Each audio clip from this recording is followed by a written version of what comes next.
Welcome to Discovery Tour by Assassin's Creed: Ancient Egypt.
Welcome to Alexandria, planning of the city. Alexander's plan to build his great city began with a verse from Homer's Odyssey. There is, in front of Egypt, in the sea with many swells, an island called Pharos. Guided by these clues, Alexander the Great founded his future city at the western end of the Nile Delta.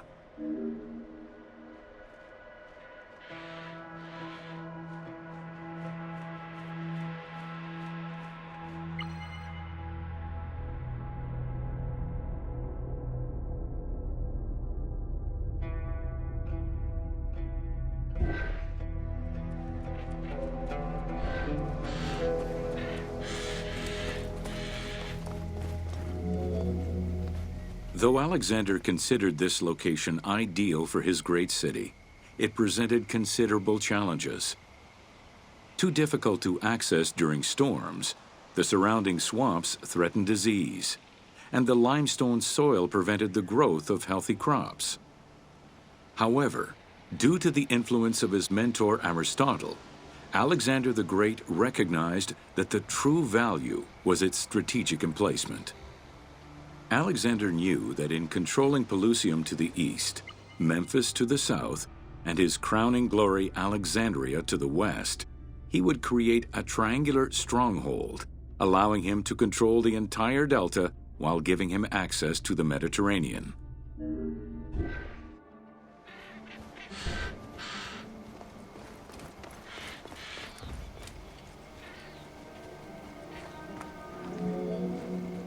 The Great Walls of Alexandria had a humble beginning. Lacking chalk to outline the future city's foundations, architects were forced to use flour instead. Clouds of migrating birds swept down and ate the flour, erasing the plans. This prompted Alexander to seek guidance from the oracles, who reassured him that his future city was destined to feed a large population.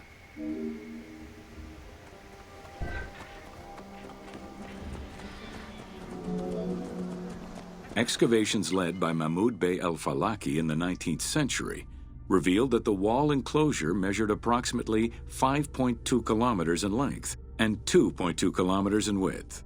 It was roughly 9 meters in height.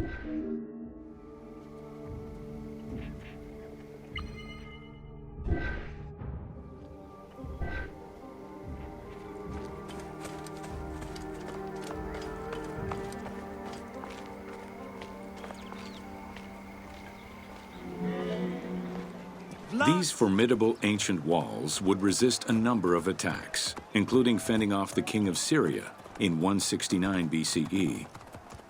It wasn't until 295 CE that they eventually fell to Roman Emperor Diocletian, and this only after 8 months of relentless assault.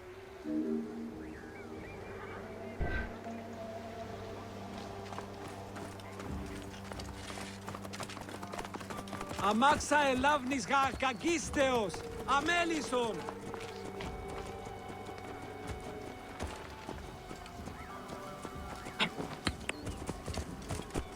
Whoa.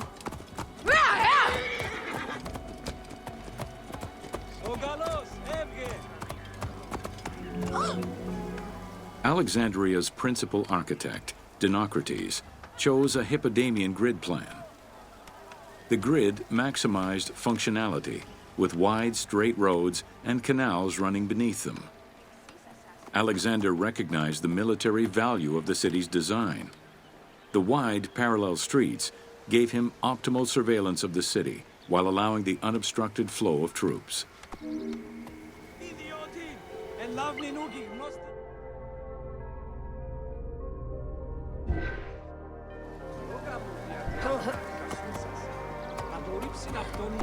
Ο καλός, έβγε. Whoa.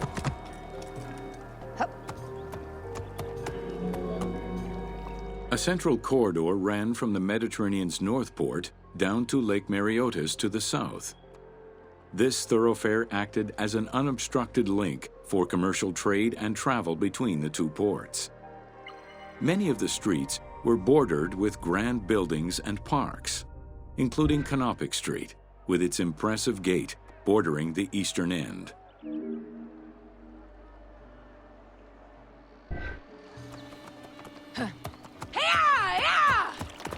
Whoa. Alexandria was most likely built upon an already existing Egyptian village. Upon its completion, the Egyptians reviled the city, refusing to call it by its founder's name. Instead, they called it Raked, the building, as a mark of disdain, which was later Hellenized into Rakotis. Despite this, the name Alexandria would remain.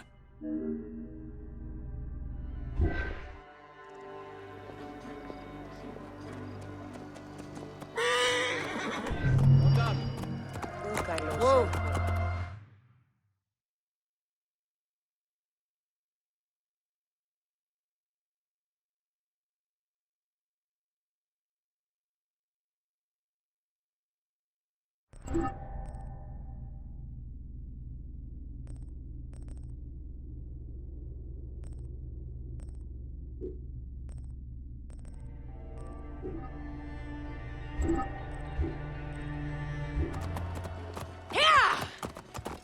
Λάξ, σι ελάβνη χρή...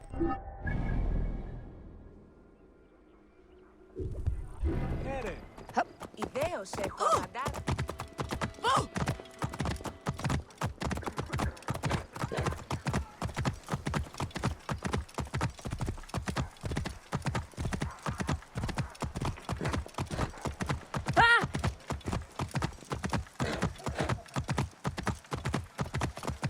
Ιδιώτη, ελάβνη νούκη γνώστη.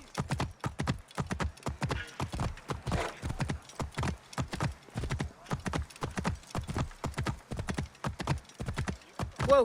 Whoa.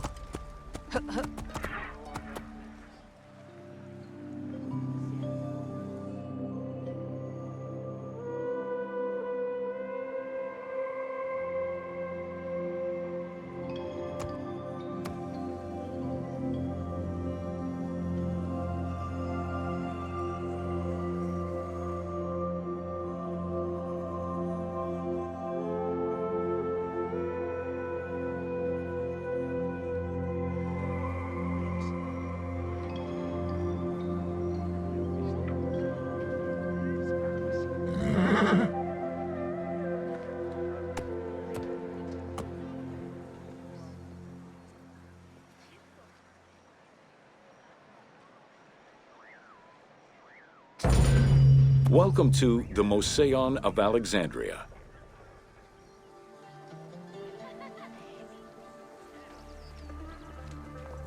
Χαίρε, τι πράττεις? Πού καλός.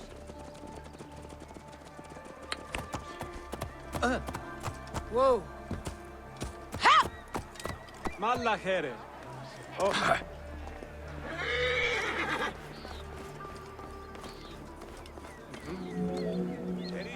The Moseion was a sector of the city commissioned by Ptolemy I to rival Athens' Academy as an institute of intellectual pursuit. Dedicated to the 9 inspiring muses, the Moseion became a great center for philosophical and scientific enlightenment.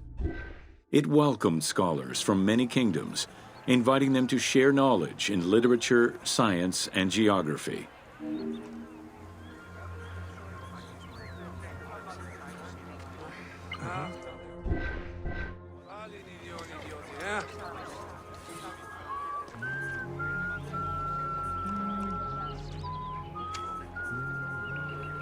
Θεύ προς την πάσιν τούτη σε μένει.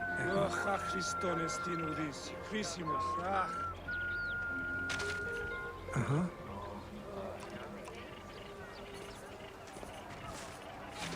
Αγαλματοποιών, αληθέντεν, κέλισμα.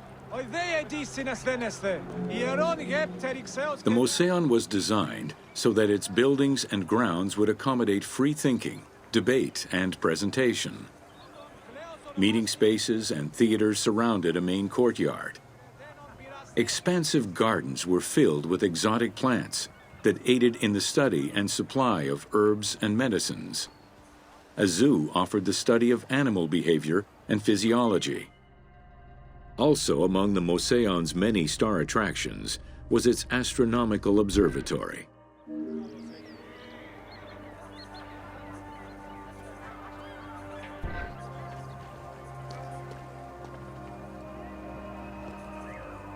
Γραμματεύ,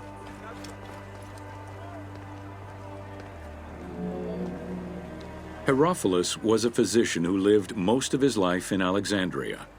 He was able to perform the dissection of human cadavers on a large scale due to the permissiveness of the city in such matters. Among many other discoveries, he learned that the brain was central to the human nervous system.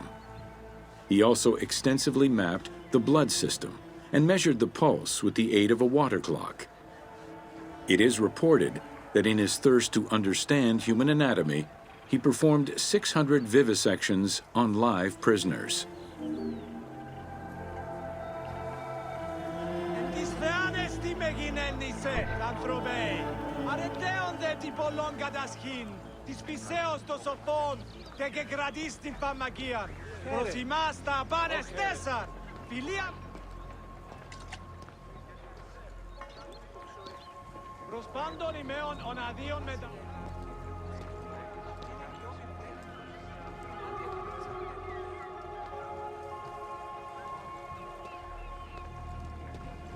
Πολυλέτε αγγυλέσμα ως εφέλοντος πάσιν εσχό. Αρχιτεκτέρων γένος, ιερού αφικενόντων τάχα. Έργων διεσέτε, Την ακτινίδαν θεάν, πολλής κλιματιάνου κατέσχε. Τι βουλέτε δεικνέε, εγωιστήστε μέγας, Πάση δε γάρ και κοινόσκαμε. Αυτήν εγγυόμισεν αυτό Χριστή. In order to be free to pursue their research, scholars were fed and housed at the Moseion at the government's expense. This freedom provided Alexandria's scholars a meeting space for intellectual pursuits and a haven for spiritual peace. Though nothing remains of the original Moseion, it lives on as the legacy of our modern museums. Μετρέων δε και μετρέων επικών. Το πέρι του ιερού παιδαριού καλοτροπαίου ερεύνων ή να τους κυπέδομεν επικορεί θεών παράσκευες.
Welcome to the Islands of Ferris.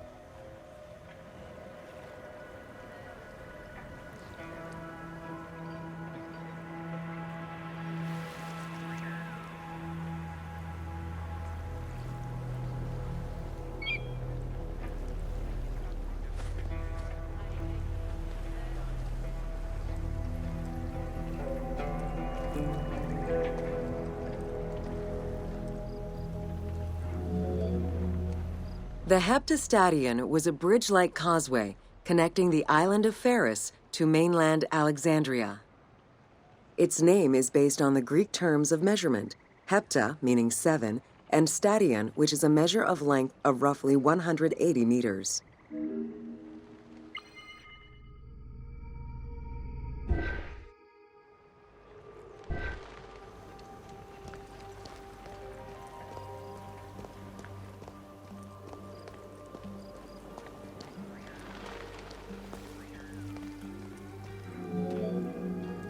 Since its construction would separate the Grand Port to the east and the port of Eunostos to the west, it was designed with channels at each end.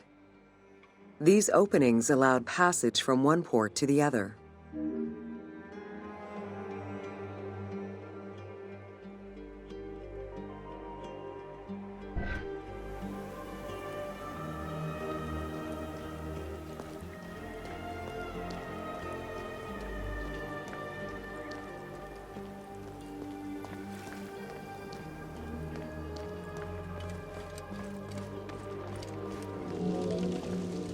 Along with creating separate harbors for the commercial and military shipping, the causeway served as a main aqueduct for the island's inhabitants. Its presence also helped protect the island and its ports from rough wind and sea currents. At the end of antiquity, the Heptastadion disappeared under layers of silt and soil, which formed an important sedimentary deposit.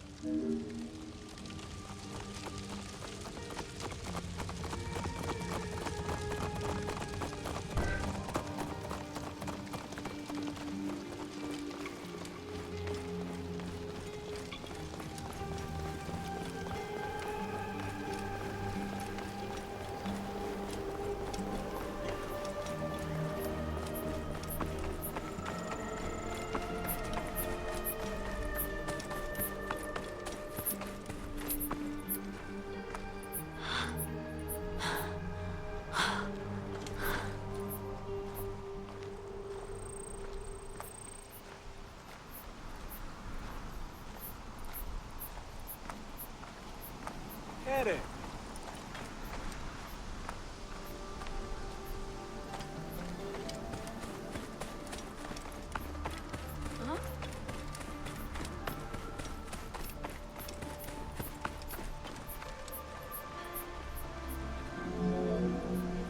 While the Serapeum was the most celebrated of the temples in Alexandria, many other temples were built within the city. Most of these structures have been completely erased over time, and there is no way to discern how many existed. However, research of ancient papyri offer tantalizing hints as to the possible location of at least some of the temples.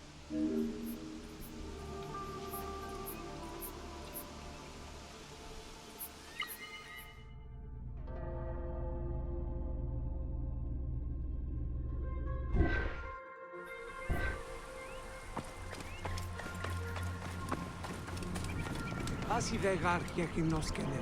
Αυτήν είναι γιόμιν τέχνο. Ου δυνάτε κρύψαντε πλέον. Πράγματα την αδύνατον έχει. Λάξω κόσμο και γεστή.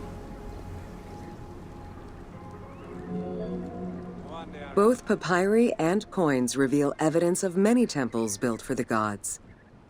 Poseidon, the god of the sea, likely had an edifice in his honor west of this island, as well as on the mainland. This temple next to you is dedicated to Isis Pharia, the divine protector of the lighthouse. This location hosted annual celebrations in the month of April, known as the Sacrum Pharia, in connection to the lighthouse. In her incarnation as Isis Fortuna, the goddess carries a rudder and a cornucopia, both symbols of good luck for navigators.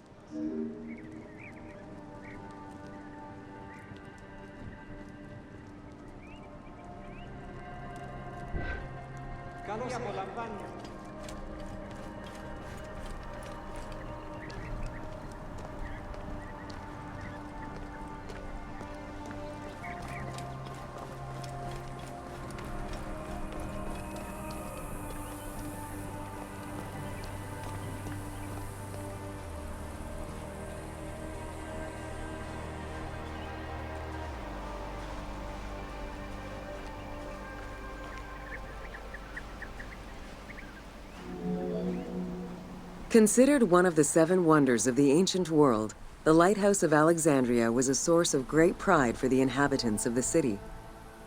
Construction began under Ptolemy I's reign and lasted 15 years. It was completed during his son's rule. Once completed, the lighthouse was dedicated to the gods for the salvation of those who sail the sea.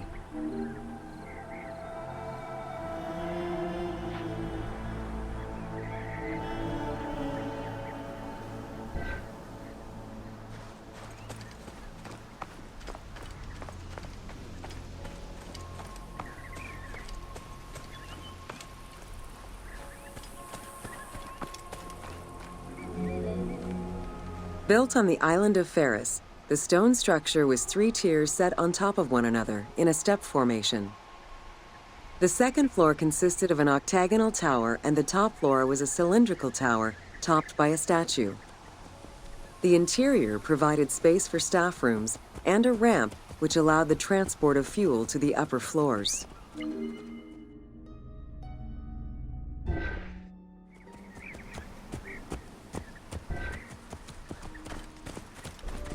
Vlax, si elavni kriu gimneste. Essential to safe navigation through the rifts and shallow waters, the Pharos was a functioning lighthouse with a beam reportedly visible 50 kilometers away. It's unclear what kind of fuel was used or how much. Any other details of how the light worked remain a mystery.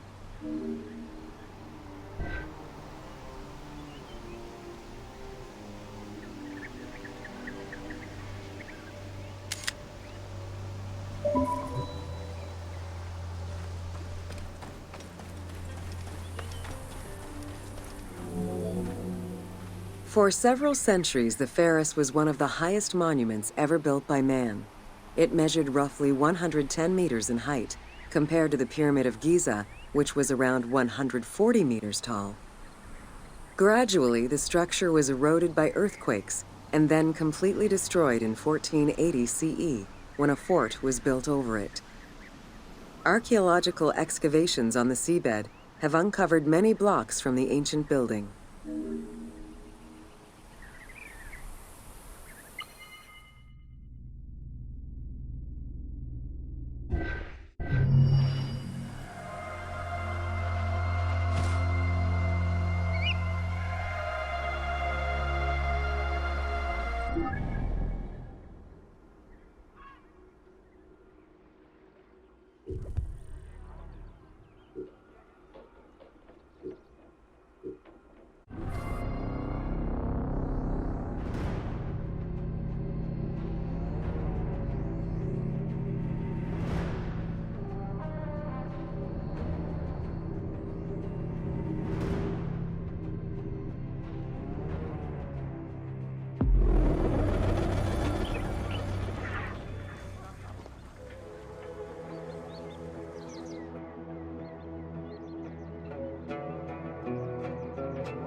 Welcome to Education in Alexandria.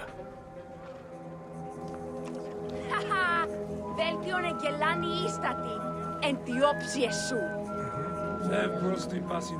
The education of young Alexandrians did not differ from the one generally dispensed elsewhere in ancient Greece.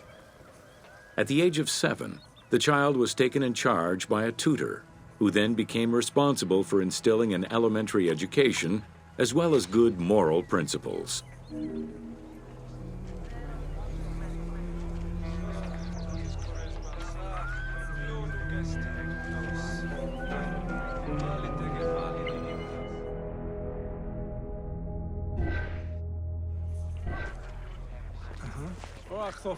Όδε τρέξω.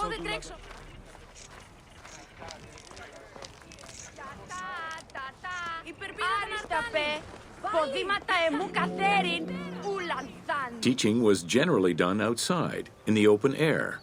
In the gymnasium, students were taught not only sports, but also topics such as rhetoric, philosophy, music, and poetry, all things deemed essential to one's education at the time.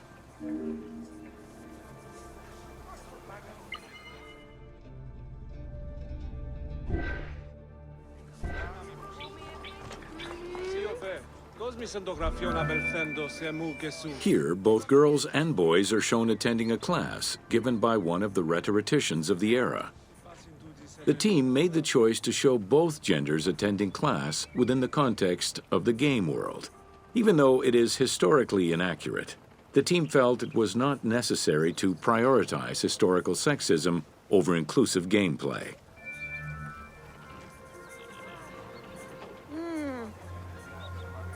Ramadev, κάλει τον Ντάμια.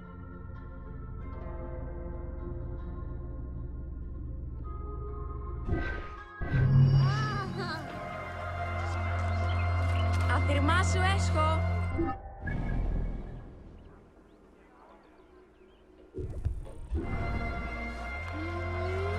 Σφάλμα δε αυτής πάλι. Τι χειρεμόνε, δυσμηνείς κατέχει.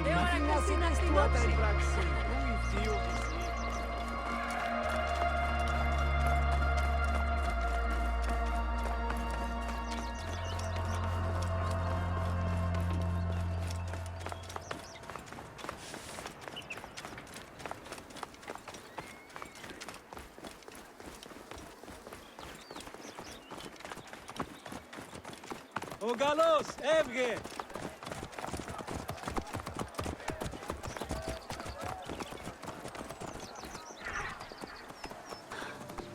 Λάξ, εσύ ελά... Νέος έχω απάντα. Welcome to the Great Library of Alexandria.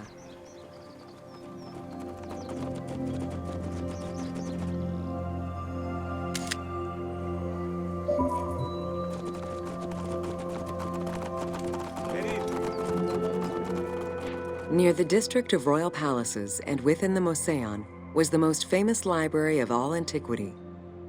The Library of Alexandria was built to house all of human knowledge. At its pinnacle, the library was believed to contain over 700,000 parchments.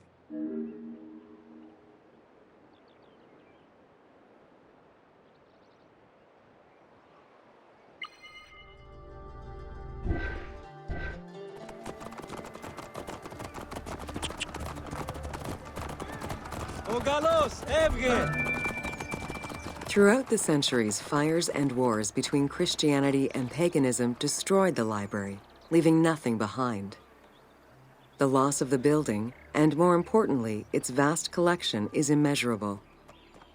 As no descriptions are available, the team's rendition of the Library of Alexandria was inspired by the visuals of the Library of Chalcis at Ephesus. Λάξ, σι ελάβνη χρήου γυρνέστε! Από του οίκου του κλαφμούς, σε άκουσα. Χαίρε, τι πράττεις? While much of the collection was purchased at the government's expense, the library also obtained books through other means. Any books owned by travelers coming through the city were seized to be copied for the library. The copy would then be returned to the owner, and the original entered into the library's collection. Κοίτα, κακή, έφυγε με. Στο κάρπεδα τεπάνω παταξανθέ. Ανοίξαν αυτό χρυσή. Πού βραδίνε, τιμήν δε αλέτην πρέπο.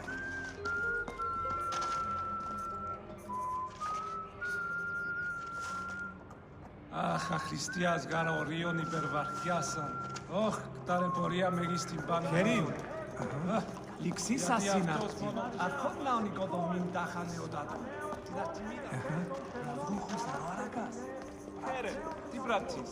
Οικούσον τούτο. Δευτέραν και τρίτην ερωμένην σε... Alexandria offered unrivaled intellectual and cultural attractions.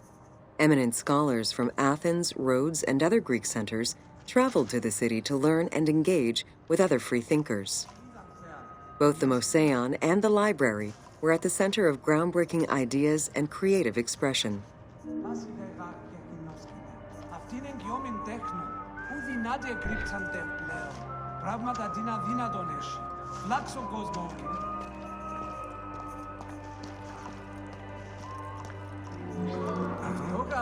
The great minds of antiquity were usually well versed in many disciplines, which were often associated to specific schools of thought. The Peripatetics, the Stoics, and the Cynics were among the most well-known schools of the time. It is clear that Alexandria lived up to its fundamental role as a city for intellectuals, nurturing many great minds whose impact reverberates through our modern world.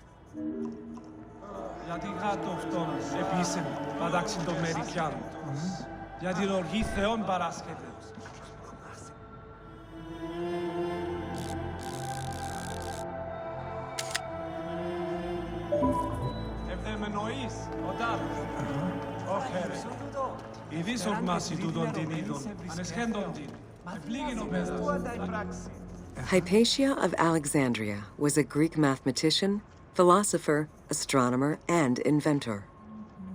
Though born in Greece, she eventually migrated to Alexandria, like many great minds of the time. It is there that she became the head of the Neoplatonist school of Alexandria.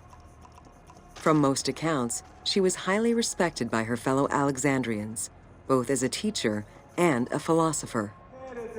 With her death, the age of great ancient scientific discoveries came to an end.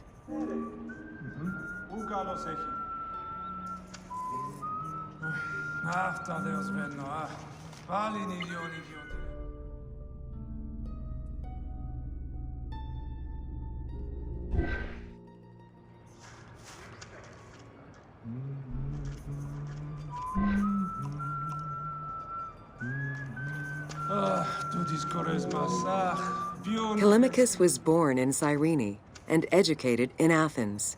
After his studies, he moved to Alexandria to work in the Great Library. A poet and a critic, he strongly rejected the epic format of Homeric poems and instead fervently supported a shorter, more judiciously formulated style of poetry. His epigrams and elegiac poems were emulated by later poets. His work was extremely popular, second only to Homer's own works.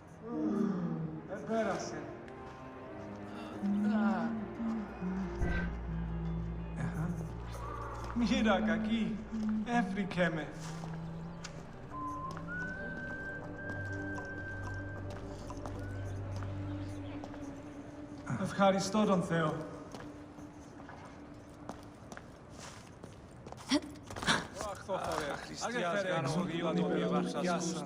It was in Alexandria that mathematician Euclid, the father of geometry, wrote the Elements, laying out the foundational work of what would become modern algebra and number theory. Euclidean geometry would become one of the most influential systems in the evolution of mathematics.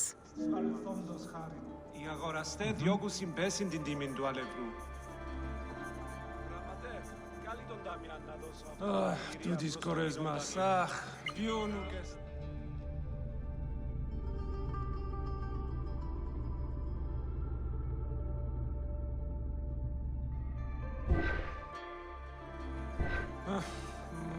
Υπομονή γάμη, ζώνα ουκεύω. Κόσμη εν το γραφείο απελθέντος εμού και σου. Ο γραμματεύ, απόστειλε τον αγγέλων αγγελήν την εις των τομείων αφήξην μου. Οφειλούμε να αυξήσει την ημερήσια παραγωγή αλευρού. Αχ, Χριστόν εστίν ουδής. Γραμματεύ, κάλει τον ταμιάν να δώσω αυτόν αγγυρία προς το κοινόν ταμείο. Η πόνα ξέθραυσε τίνα αγγεία αλευρού. Αυτά Δεός βαίνω, πάλι είναι ιδιών. Ο γραμματεύ, έγε ευθύς προς τον εφοριάν, να εκπληρώσεις τα ετήσια τέλη εισοδήματος. Οι αγοραστές διώκουσιν.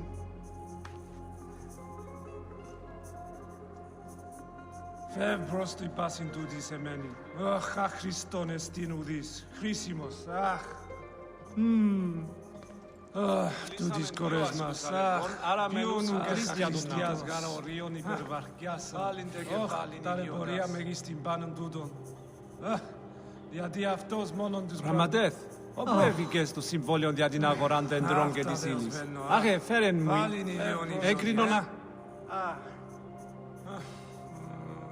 Γραμματεύ, κάλει τον ταμιάν να δώσω αυτόν αγγυρία προς το κοινόν ταμείο. Η πόνα ξέθραυσε την αγγεία αλευρού. How do you calculate the circumference of the earth? With a camel, 2 sticks, and shadows cast by the sun. This is what Eratosthenes of Cyrene described in his principal work, Geography, while he was director of the Great Library of Alexandria. He is credited for the invention of the armillary spear around 250 BCE.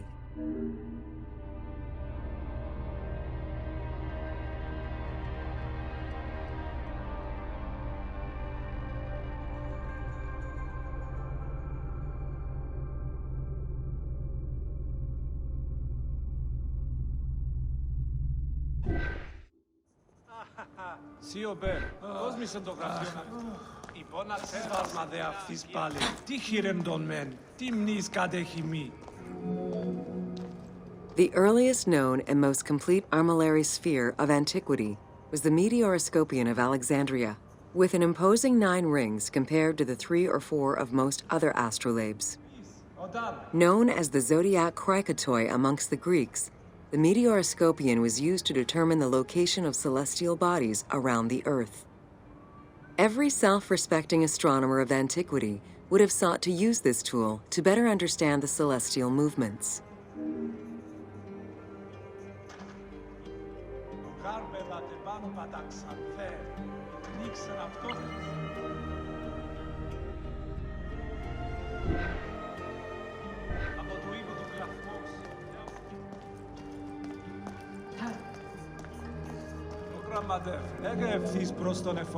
Pythagoras of Samos was a well-known and respected philosopher and mathematician. He is best known for the Pythagorean theorem. However, there is proof that the theorem existed in Babylonia and India long before Pythagoras was born, casting some doubts as to who exactly originated the theorem.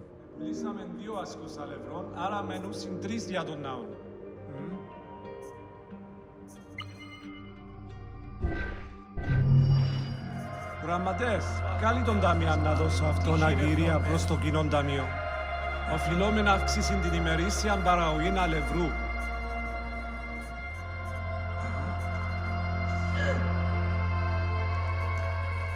Γραμματές, όπου έφυγες το συμβόλαιο για την αγορά τέντρων και της... Χαίρε, ου καλώς έχει. Γιατί γάτο αυτόν επίσεν πατάξιν των Μερικιάν. Για την οργή Θεών παράσχεται.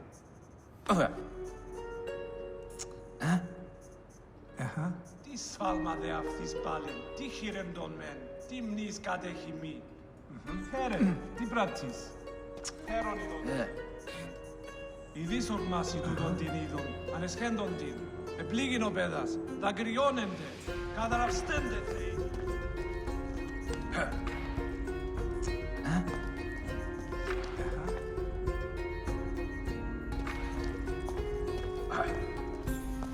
Γιατί γάτο αυτόν επίσεν πατάξιν των Μερικιάν. Για την οργή Θεών παράσχεται. Αφρόνες παντού. Η πόνα ξέτραυσε την αγία λεβούγκες στην παρελθόντος. Γάρπεδατε πάνω πατάξαν. Φε, πνίξαν αυτό χρυζίν. Αχ, αχριστιάς γαρορίων υπερβαρκιάσαν. Γραμματεύ, καλή τον ταμείο. Από του οίκου του κλαθμούς. Δε άκουσαν. Φεύ, τέκνον δίπλη γίνει αυτής πάλι. Ου δυνάμει.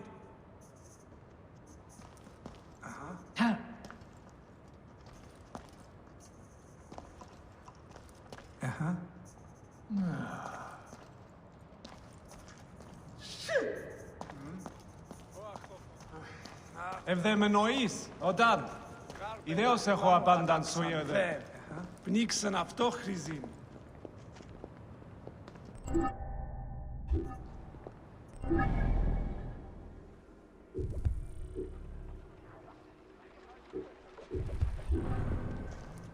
Από του οίκου του κλαθμούς, δε άκουσαν. Φεύ, τέκνον δίπλη γίνει αυτής πάλι. Ωφελία μη μέγιστην εκδόσες, χάριν είδενε.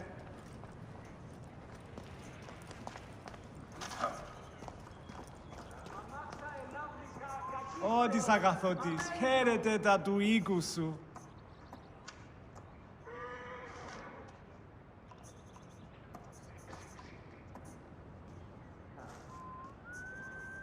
Ωφελία μη μέγιστην εκδόσες, χάριν είδενε. Χερίν. Χάριν έχε, αγάθη ψυχή, χάριν έχε. Τι τούτο θαύμα. Έρχεστε στην γειτονία ημών συμφόρων. Ο καλός, έβγε!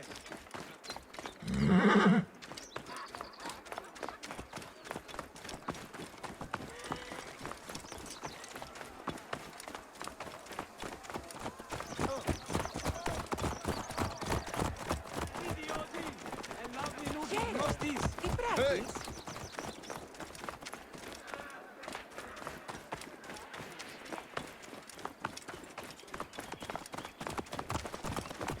Βλάξ. Σι ελάβνη χρήουγι.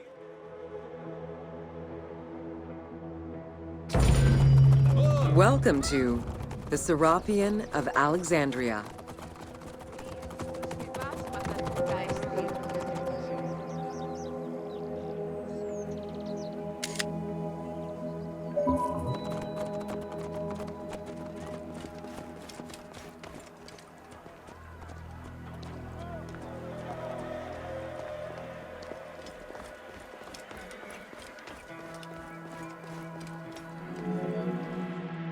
In a city of numerous magnificent attractions, the Serapion was considered to be the most beautiful temple of Alexandria. Located southwest of the city on a small hill known as the Acropolis, the sanctuary was constructed during the reign of Ptolemy III, upon foundations which had existed since the reign of Ptolemy I Soter.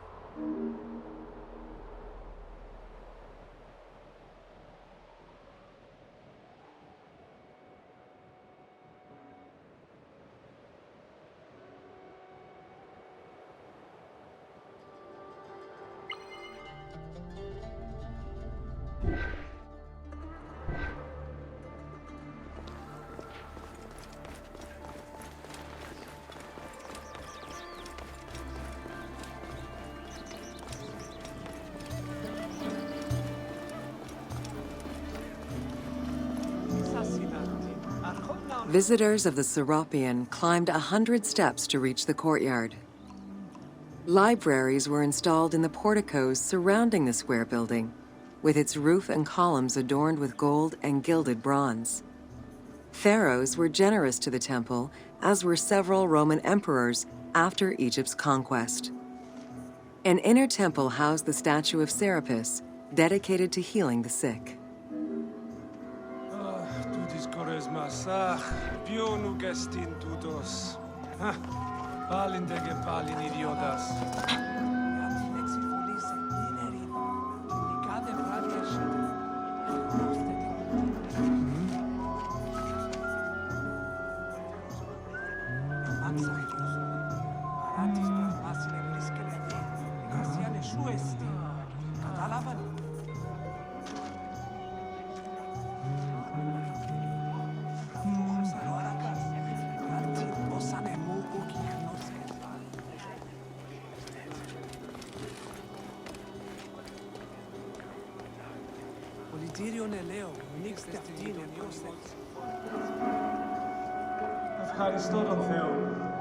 Since the 26th dynasty, Greeks in Egypt had gradually integrated the Egyptian cult of the Apis bull to their own rituals.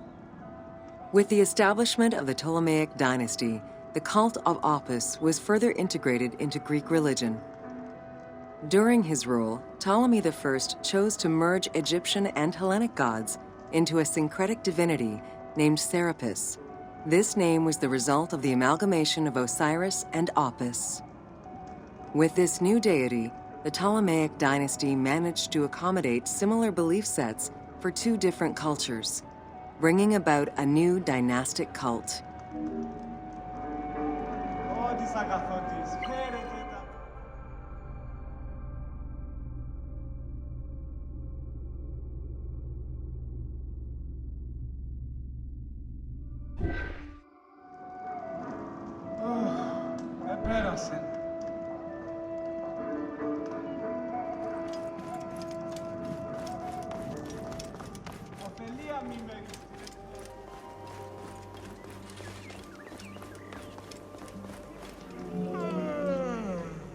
Serapis was also associated to other deities, including Asclepius, a Greek god of healing.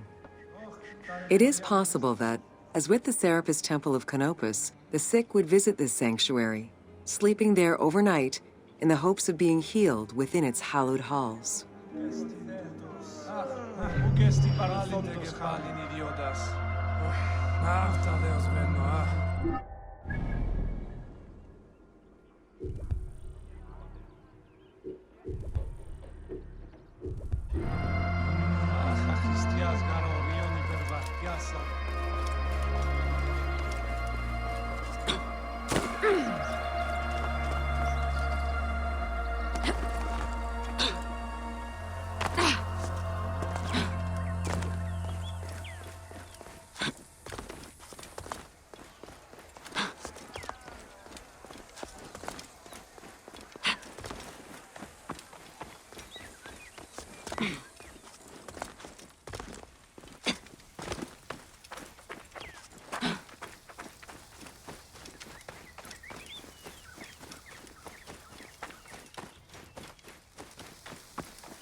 Βραδίνενε, μην δε αλέτην πρέπω. Νόθησε αυτόν και δίας μεγαλό. Άνθρωπε αγάστε, ακούει με, ουδέποτε είσαστε. Ο καλός έφυγε.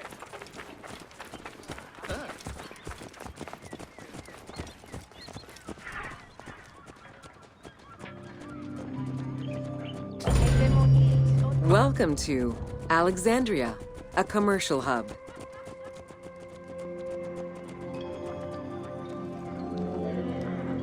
The ports of Alexandria were a major commercial hub, effectively connecting Egypt with the Mediterranean regions and beyond. A tremendous amount of materials and goods flowed through the city on a daily basis. The large port market was called the Emporion. It was there that merchandise was traded by the ship owners, called Nakliros. Χαίρε! Καλώς έχω. Βάσει δε γάρ και κοινώστε. Αυτή είναι γιόμεντε. Food and other artisan work streamed out of Egypt. Ceramics, glass, golden rings, and minted coinage. The local potters, using traditional Egyptian techniques, competed with those from abroad, and the textile industry flourished. What Egypt did not produce itself was acquired through trade, using local resources such as wheat and papyrus. Most sought after was pine wood from Syria, iron and marble from the Greek islands, gold from Spain, and exotic fruits from Europe.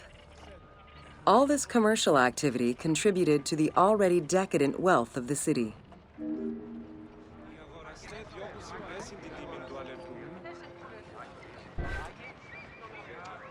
Καλάτε σου, πορένθεν.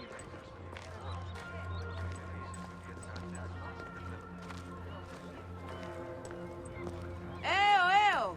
Φωνή εμού αφήκνητε. Σήμαντε δούνε.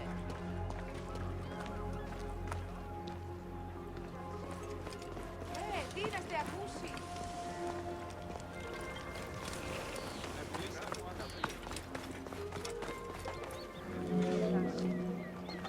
The wood imported to Port Mareotis through Alexandria's seaward ports was used in the nearby shipyards, where most of Egypt's ships were built. Employing tens of thousands of shipbuilders, the shipyards contributed to establishing the Egyptian fleet as one of the mightiest of the era. Any wood not used in shipbuilding was further disseminated through Egypt for various purposes.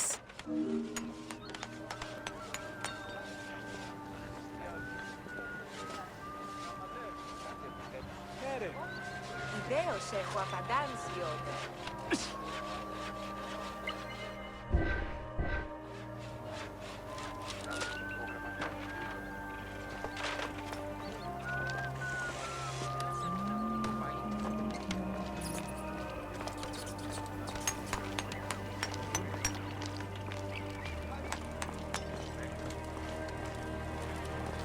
Λόγα μου διαδιαούδα η κασούσας.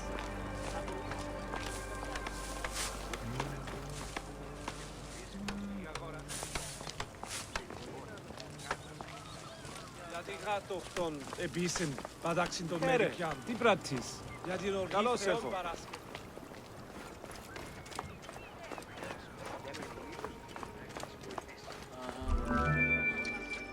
The southern port of Lake Mareotis was the biggest in Alexandria. Save for a branch angling westward, the lake's size in the Ptolemaic era was roughly 40 to 50 kilometers from north to south. Its waters were maintained by a steady runoff from the Nile. In addition to the lake, a man-made canal was created to assist in the transfer of goods from the city to the port using barges, though it is not represented in the game due to its size.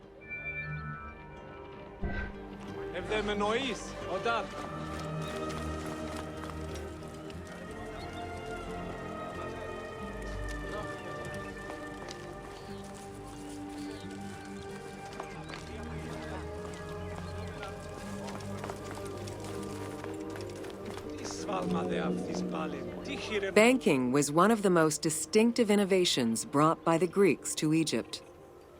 The centerpiece of Alexandria's wealth was the royal systematization of taxes on almost everything.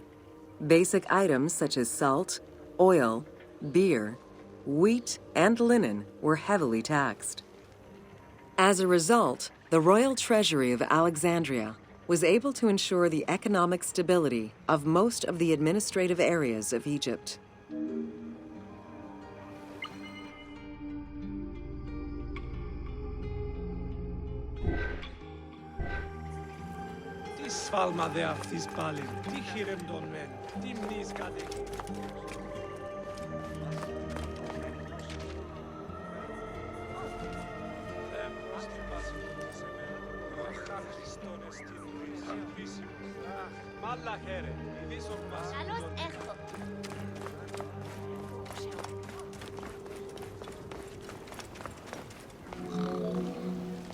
By the late 12th century, the channel feeding the lake from the Nile silted up. Lake Mareotis lost its connection to the Mediterranean, as well as most of its water, as the lake slowly evaporated to a fraction of its former size. In modern times, Lake Mareotis is being kept alive through irrigation. However, only about 17% of its original size remains.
Welcome to the Panean.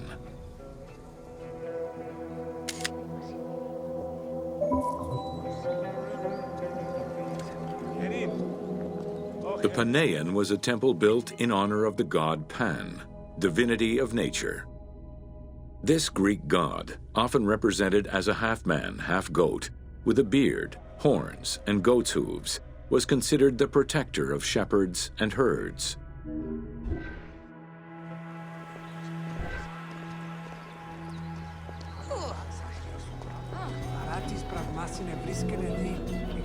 Pan's attribute was his namesake musical instrument, the pan flute.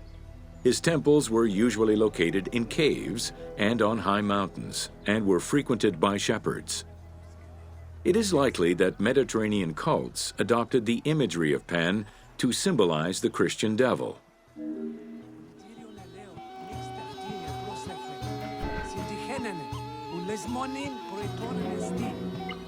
Pan's attribute was his namesake musical instrument, the pan flute. His temples were usually located in caves and on high mountains, and were frequented by shepherds. It is likely that Mediterranean cults adopted the imagery of Pan to symbolize the Christian devil.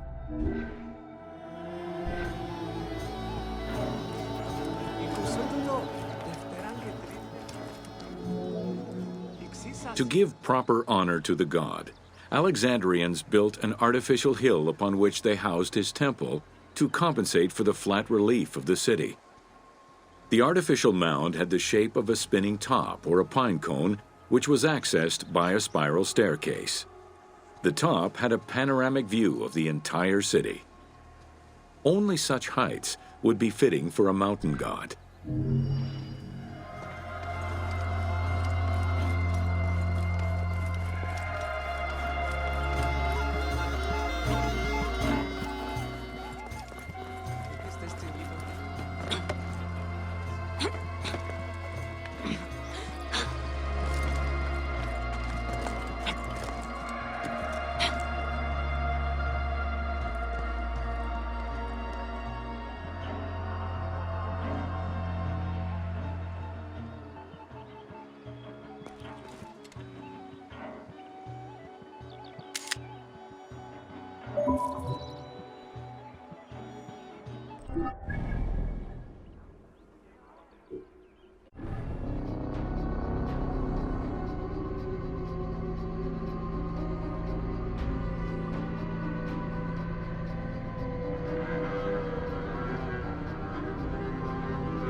Welcome to Leather and Linen in Ancient Egypt.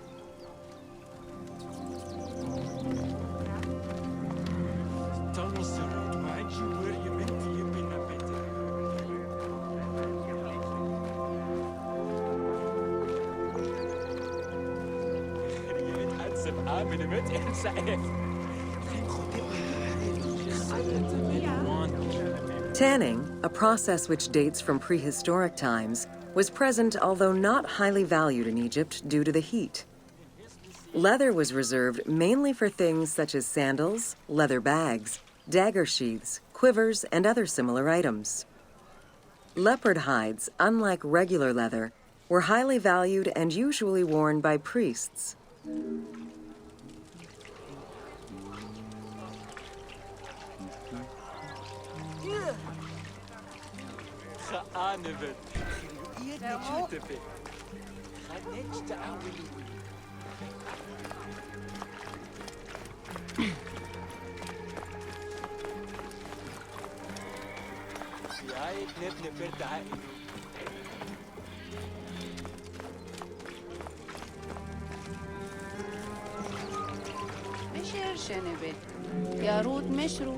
Valued for its coolness and freshness in hot weather, linen was the fiber most commonly used for fabrics and textiles.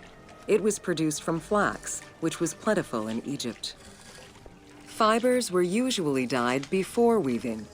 While color was used in the production of textiles, dyes weren't commonly used for clothing, and most Egyptians wore white. The color represented spiritual purity, a goal to reach for every day of one's mortal life.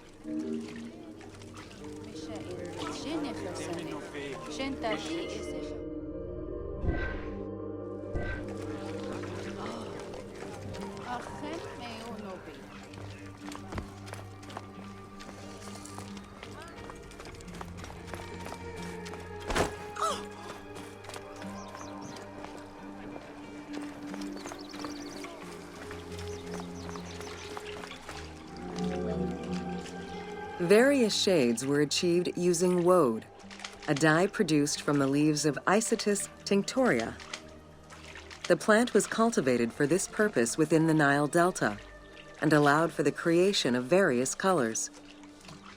For example, different maceration times of the leaves would result in colors ranging from red to green, while adding in limestone shifted it to blue.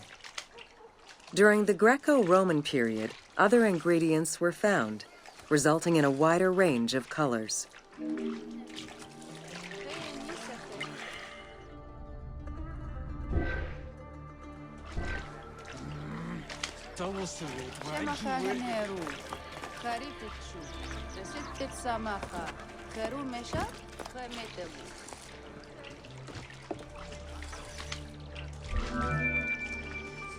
This area's style is strongly influenced by the dye baths and tanneries of modern-day Fes in Morocco. This helped Ubisoft envision what such locations might have been like in ancient Egypt. While this tannery is within the city walls, back then they were often found outside the city boundaries. The tanner's trade was considered off-putting by the Greeks, as all these operations resulted in noxious smells.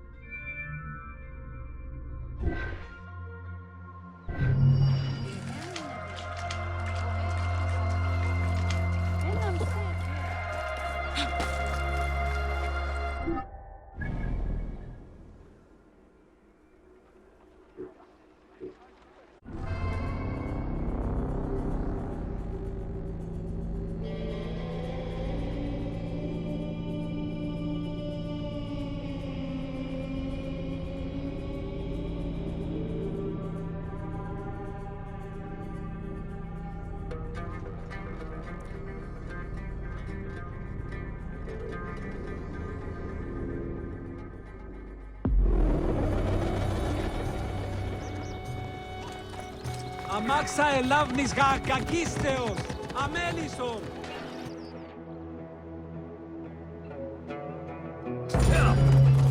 Welcome to Alexandria, City of Celebration.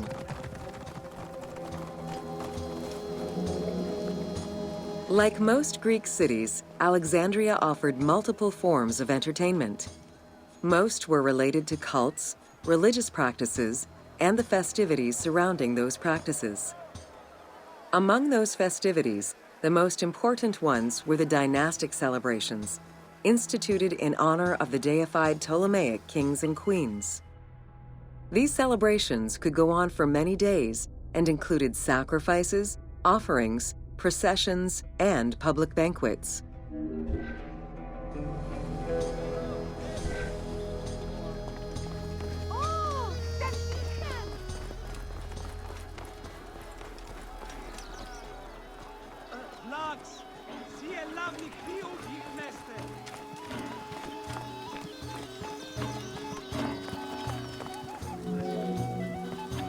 Games and competitions were organized whenever possible in locations such as the stadium, the hippodrome, and the gymnasium.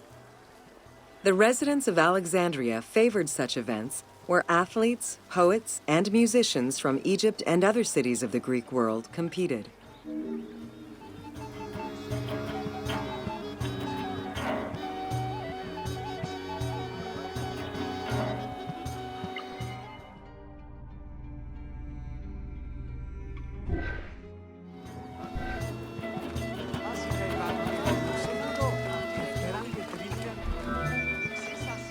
Like all good Greek cities, Alexandria had a theater.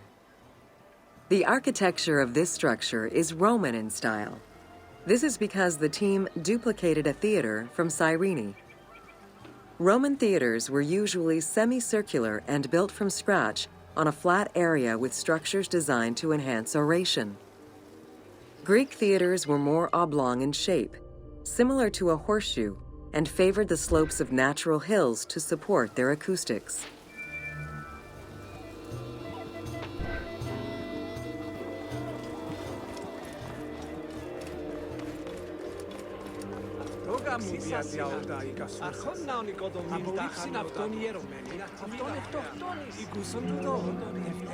At the theater, one could witness the plays of contemporary comic and tragic authors.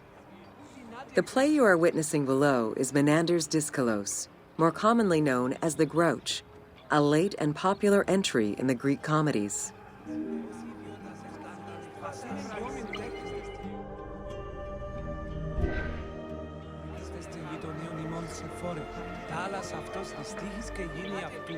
Της κρυμάσει πάση απολέσεων, παίχνει βεσόν. Τρία ημέρα μόνο τι πράξαμε διατιαούχεστε στη γειτονίων ημών συμφώνων. Θάλας αυτός της τύχης και γίνει αυτής. Της κρυμάσει πάση απολέσεων, παίχνει βεσόν. Τρία ημέρα μόνο τι πράξαμε. Πάση βεγάτε Χριστίστε μέγας Νάτια κρύψαντε βάσιλε πράγματα τίνα δύνατον Λάξο κόστον και Νάτια κρύψεστε στη γειτονίων ημών συμφώνων. άλλας αυτός ιδιώτας και γίνει απίστας. Οικουσόντο βάσει απολέσεων και τρέχνερωμένη σε δυσκρία ημέρα μόνο. Τι είναι η πράξη, ου η θείου γησίν. Λυξίσα συναρτή, αρχόν να ονικοδομήν τάχαν ερωτάτου. Την ατιμίδα αυτός της τρεις κλιματιά μου κατέσχε. Της κρυμάσει βάσει απολέσεων, παίχνει περάστε μέγα τρία ημέρα μόνο. Τι είναι η πράξη, αυτή είναι δόμην τέχνη. Αρχόν να ονικοδομήν οικουσόντο το, πράγματα την αδύνατη την ερωμένη σλάξο κόσμο. Το γραμμούδα η πράξη, ου η θείου γησίν. Απορρίψην αυτόν το, περάν και την ερωμένη σ' αυτός της τρίας και γίνει απόση. Νάση πάση απολέσεων, παίρνα πεσόν, τρία ημέρα μόνο, την πάση βεγάρ και κοινόσκη. Αυτήν εγγυόμην τέχνη, ου δυνάτη εκρύψαν τέμπλεα. Πράγματα την αδύνατον λέγαν, λάξο κόσμο και άλλας αυτός της σύγης και γίνει αυτά. Της κρυμάσει πάση απολέσεων, παίχνη πεσόν, τρία ημέρα μόνο, την πράξη. Όγα μη διατιαούγα, αυτήν εγγυόμην τέχνη, άλλας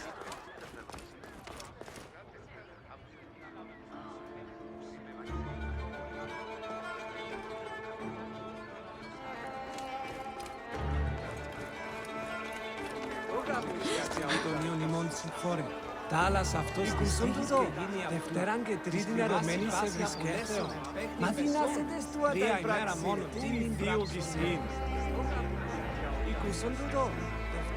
Εξίσα συναρτή, αρχόν να ονικοδομήν τάχαν εωτάτου, την ατιμίδαν θεά, πολλής κλιματιάνου κατέσχε, τι βουλέτε δεικνέε, τα άλλας είστε μέγας και γίνιάτε εξίσα συναρτή, αρχόν να ονικοδομήν τάχαν εωτάτου, την ατιμίδαν θεά, πολλής κλιματιάνου κατέσχε, τα άλλας βουλέτε δεικνέε, εγωιστήστε μέγας, βάση πάση απολέσεων, παίχνη πεσόν, τρία ημέρα μόνο, την διατιαούτα, οικούσον τούτο. Απορρίψην αυτόν η ιερωμένη σε αυτόν εκτοκτόνησε. Όντων ιδιώτη, πώς ιδιώτας εντάνταν ο φάσταστο. Αυτό. Εξίσα στην γειτονία ημών να ονικοδομήν τάχαν εωτά. Εξίσα συνάρτης.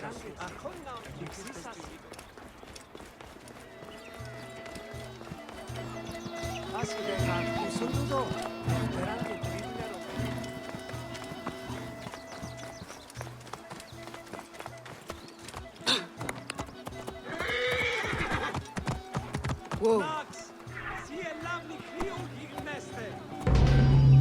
Welcome to Introduction to Alexandria.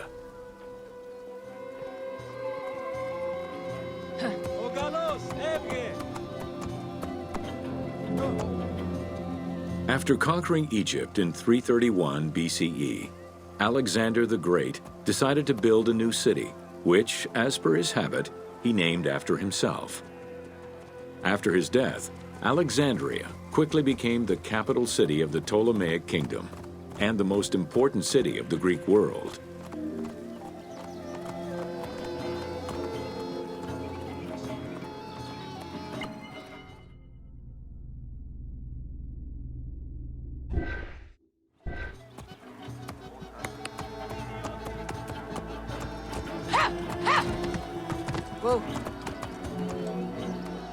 The city was built between the Mediterranean Sea and Lake Mareotis, which resulted in Alexandria becoming a crucial cultural hub and trading center.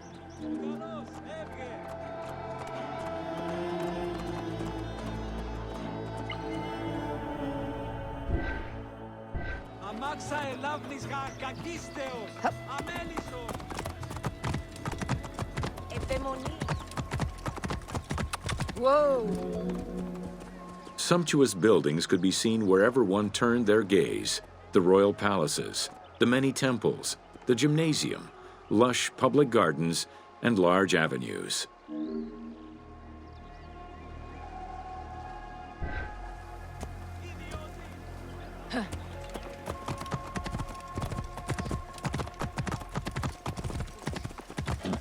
Whoa! With its incomparable beauty and advantageous geographic location, Alexandria attracted foreigners, intellectuals, and traders. One of the most cosmopolitan cities of the ancient world, Alexandria supplanted even Athens as the most important Greek city in history. Ο καλός, έβγε!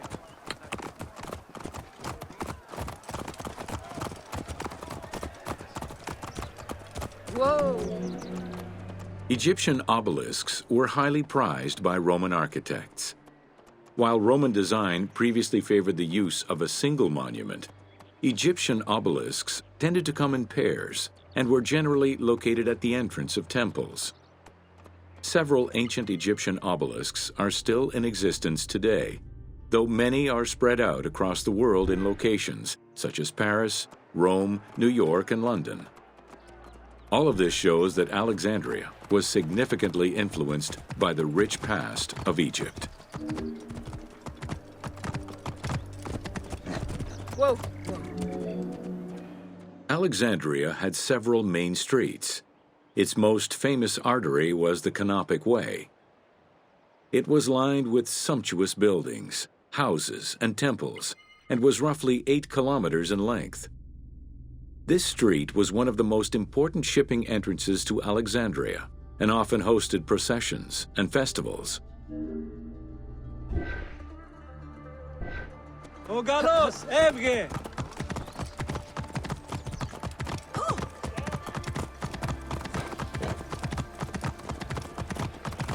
Μάξα ελάβνης κακίστεως, αμέλισσον!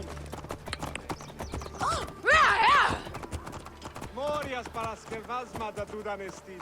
Ευδαιμονής, Ιδιωτήν, ελάβνη νούκη γνωστής. The width of the street, 30 meters, was abnormally large even by Greek standards.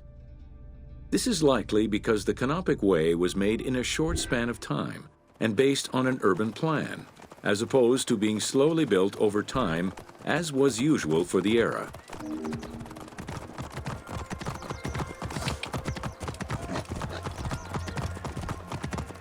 Ιδιωτήν, ελάβνη νούκη γνωστής.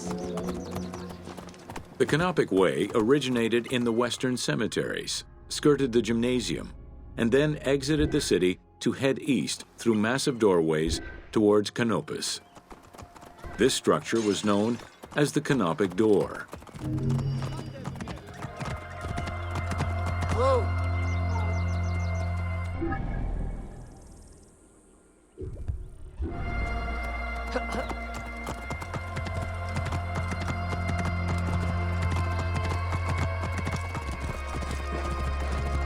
Ιδιωτήν, αμάξα ελάβνης κακίστεως, αμέλισσον.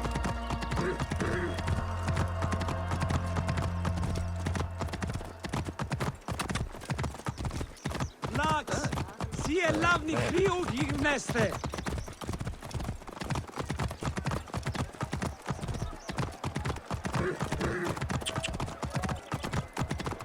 Ιδιωτήν, ελάβνη νούκη γνωστής.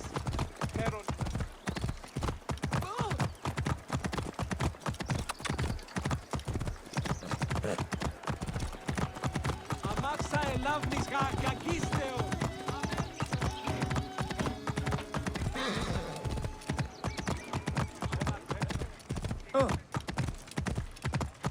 Whoa!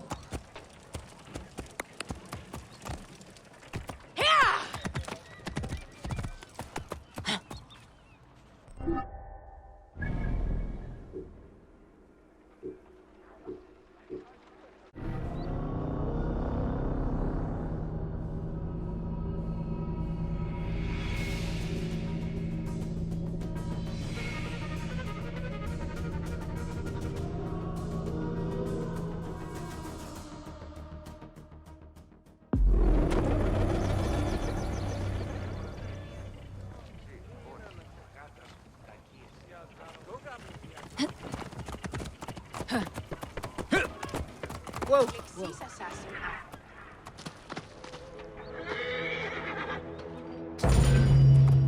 Welcome to the Siege of Alexandria.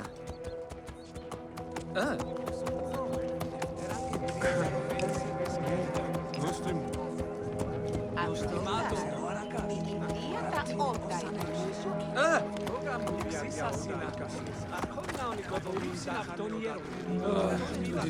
Among the collection of writings attributed to Julius Caesar are his descriptions of the siege of Alexandria, the Gallic Wars, and the commentaries on the Civil War. These archives contain information on different campaigns, the wars of Alexandria, Africa, and Spain. Each of them recounts Caesar's military activity from 58 BCE to 45 BCE. Though Caesar's document, the Siege of Alexandria closely relays the events of the Civil War that led up to the event and is among the collection of writings attributed to Julius Caesar are his descriptions of the Siege of Alexandria, the Gallic Wars, and the commentaries on the Civil War. These archives contain information on different campaigns, the wars of Alexandria, Africa, and Spain. Each of them recounts Caesar's military activity from 58 BCE to 45 BCE. Though Caesar's documents remain a main source of information, it's important to note that the perspective is limited. It is necessary for other historical documents to be taken into consideration to provide a better understanding of events.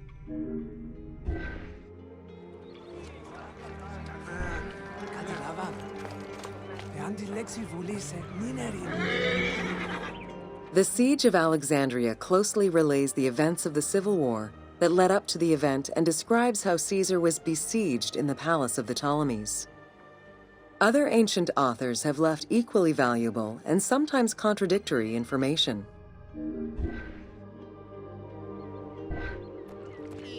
Oh, vakekmeno. Achunes kedem. Evdemenois, modas. Ikusunto. Dynastia Gusin. In the events leading up to the Siege of Alexandria, Cleopatra VII and her brother were fighting over control of Egypt. Young King Ptolemy XIII's regent, Pothinus, had firm control over the young pharaoh, and an outmaneuvered Cleopatra soon went into hiding. This set the stage for Pompey's arrival in Alexandria. Having lost his battle against Caesar in 48 BCE, the Roman general turned to his allies, the Egyptians, for safe harbor. But on the advice of Pothinus, Ptolemy XIII had Pompey assassinated in the hopes of earning Caesar's favor. This would turn out to be a most unfortunate decision.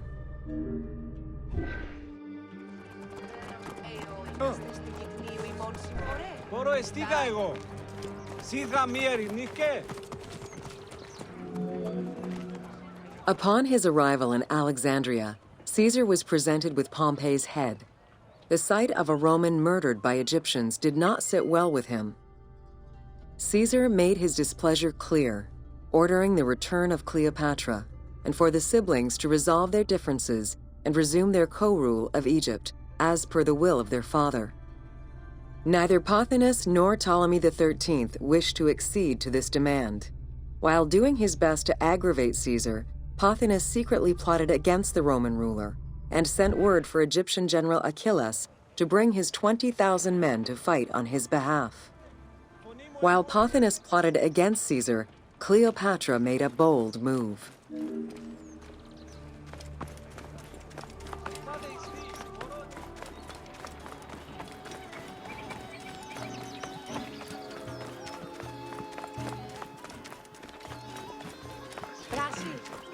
Καλά δε σου, Βλάξ, σι ελάβεις θείου γυμνέστε.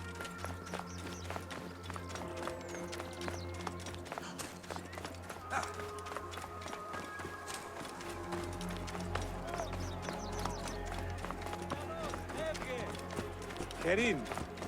Τι τούτο.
There are various descriptions of the encounter between Caesar and Cleopatra.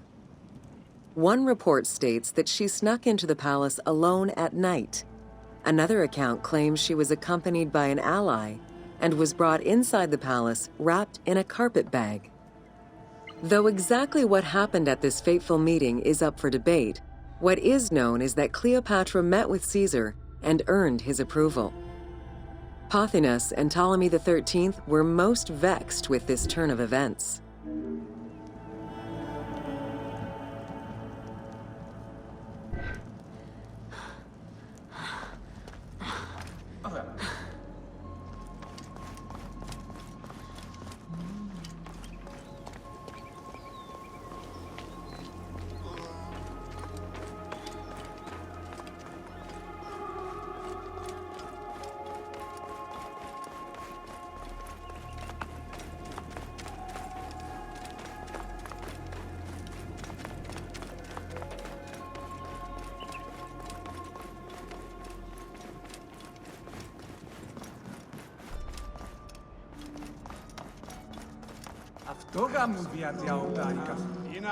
With Cleopatra finally present, Caesar chose to act as mediator between the siblings in the hopes of a peaceful resolution. It did not take long for things to sour. During a banquet given to celebrate the reconciliation, there was an assassination attempt on Caesar. It was the Roman leader's own barber who thwarted the attack. Once it was revealed that the king's regent, Pothinus, had ordered the attack, Caesar had him executed. He then placed the young king under guard.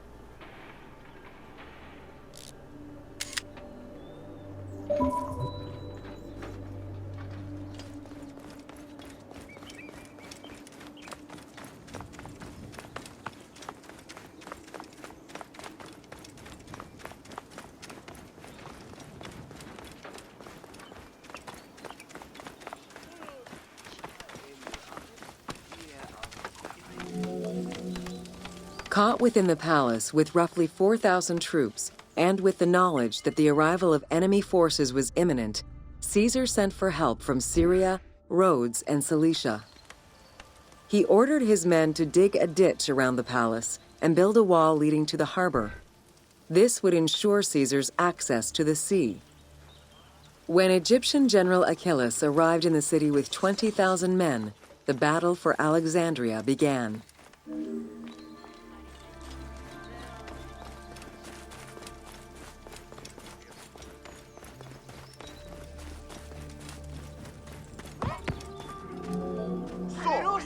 With so few men at his disposal, Caesar could not risk a battle just yet. He sent ambassadors to Achillas in the name of Ptolemy to propose a truce. Knowing that the orders did not come from the young king, and angered by the pharaoh's imprisonment, Achillas had the messengers assassinated. With Caesar confined within the palace, Achillas positioned his troops around the city. Skirmishes broke out throughout the streets of Alexandria and went on for several days and nights. Though they were outnumbered, Caesar's men were able to hold the enemy back. This prompted Achillas' next move: capture the Roman fleet stationed in the harbor.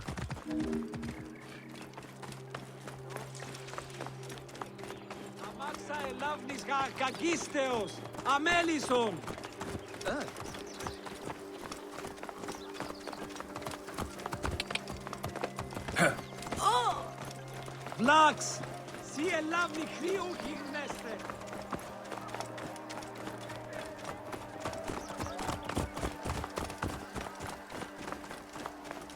Idioti, elavni nuki gnostis.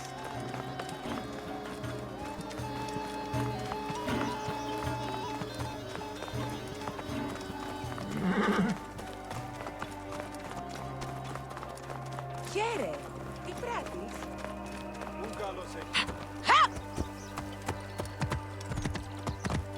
Αμάξα ελάβνης κακίστο.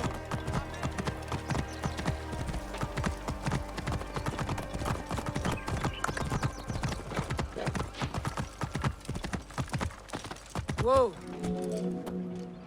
Although the palace offered protection, losing the port meant the end of help and supplies. Caesar knew he had to protect the fleet. While he and his troops succeeded in regaining control of the port, he knew it would be impossible to sustain. Caesar ordered the burning of the ships. With passage back to the palace closed off, he headed for the lighthouse of Alexandria. Whoa! Fighting their way through the Egyptian troops, Caesar and his men eventually reached Pharis Island. There, they took refuge within the lighthouse. With easy access to the open sea, Caesar was able to send messages to his allies requesting reinforcements and more supplies. The island fort also allowed him to control access to the harbor by relying on the chains used by the Egyptians to control ship traffic to and from Alexandria's docks.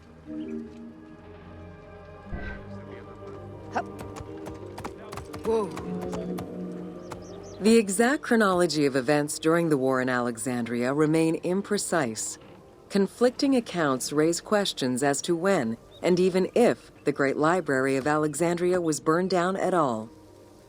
One account states that during the fighting, docks and warehouses were burned, and this was the fire that spread to the library. In another account, when Achilles... In either case, the Great Library was not completely destroyed. Experts point out that its location was too far from the harbor, and much later texts refer to the Great Library as being intact. Warehouses near the harbor contained manuscript copies awaiting export, and it is more likely that these documents were destroyed than the Great Library itself.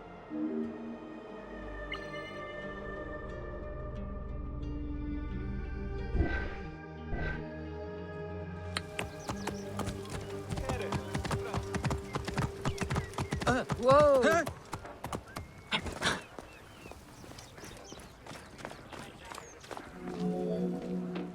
The destruction of the Great Library may have been due to a number of fires over the ages. Its end was probably closer to the 4th century CE, when the Christian Emperor Theodosius I ordered the closure of all pagan temples. While some documents survived after being moved away, it remains unclear just what knowledge may have been lost.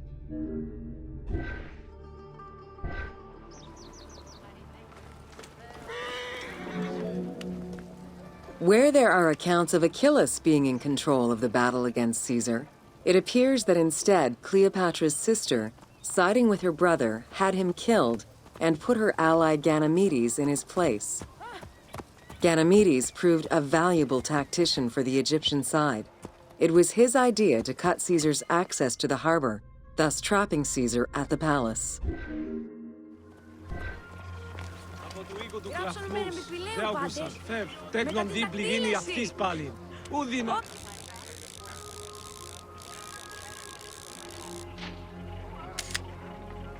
Παραξηρίζεις. κάτι αούγα. Εσύ τι γράφεσαι? Ακούσαν τούτο. Σε φτεράν και είστε στη During the time of Ptolemy I, canals had been dug throughout Alexandria to provide fresh water. Ganymedes had his men take control of these canals. After isolating their own water supply, he had his men pour salt water into the canals and cisterns that led to Caesar's camp.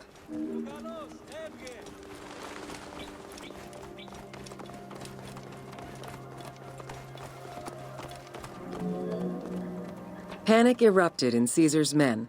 They wouldn't last long without fresh water. Recognizing that the porous limestone could help them, Caesar and his men dug wells to restore their water supply.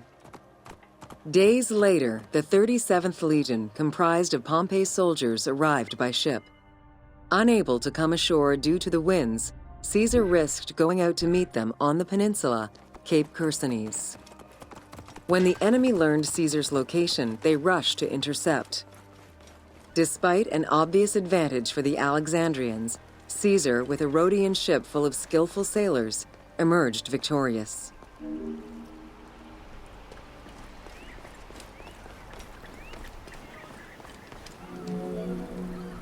With help from the Allied ships, Caesar's victory enabled him to push the Egyptians back and secure the lighthouse. Gaining control of Pharos Island sent the Alexandrians into the sea and swimming back to the city. However, Caesar's fortification of the island didn't last long. The enemy regrouped and were set to storm the island. Panic-stricken, in spite of Caesar's encouragement, many of his men then fled their posts, either by ship or jumping into the sea.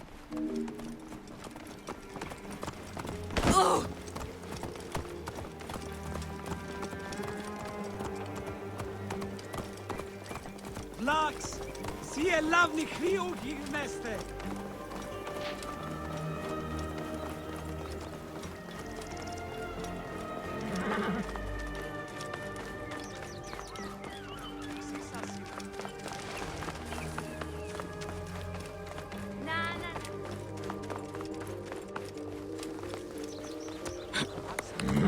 Whoa.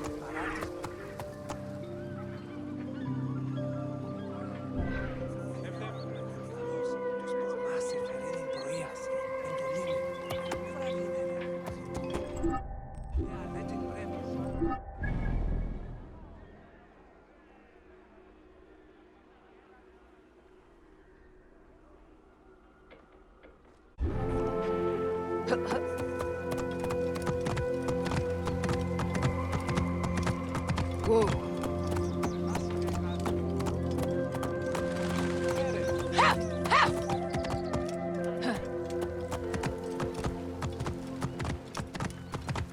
Whoa. Αμάξα ελάβνης κακίστεως, αμέλισσον.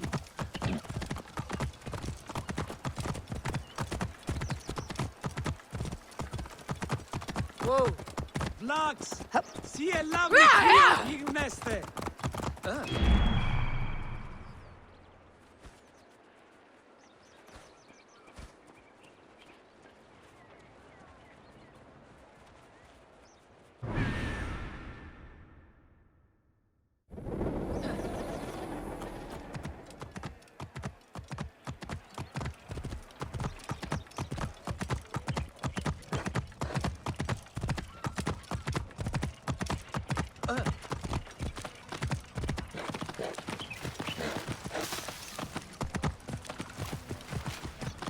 Whoa.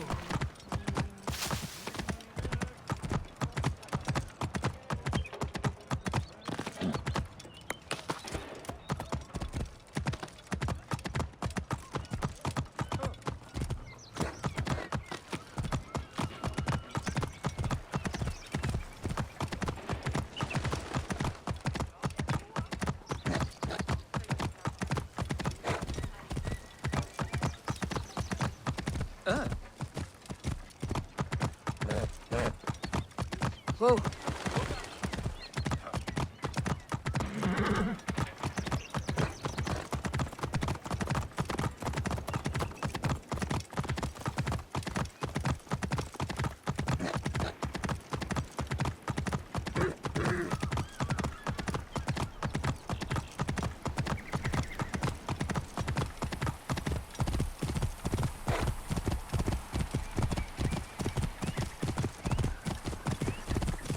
Whoa.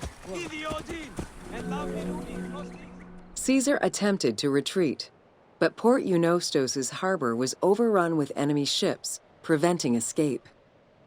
Reportedly, Caesar gathered his papers and leapt overboard in an attempt to swim to an Allied ship farther out.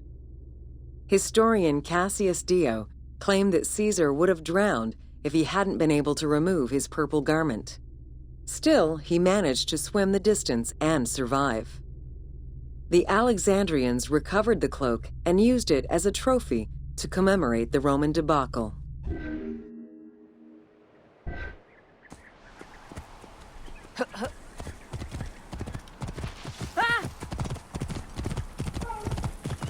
Whoa!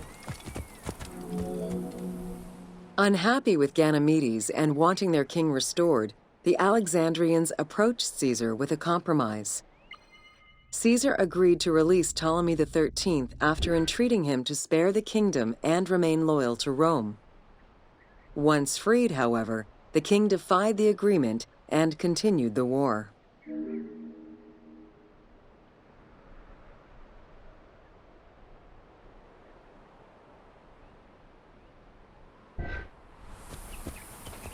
Whoa!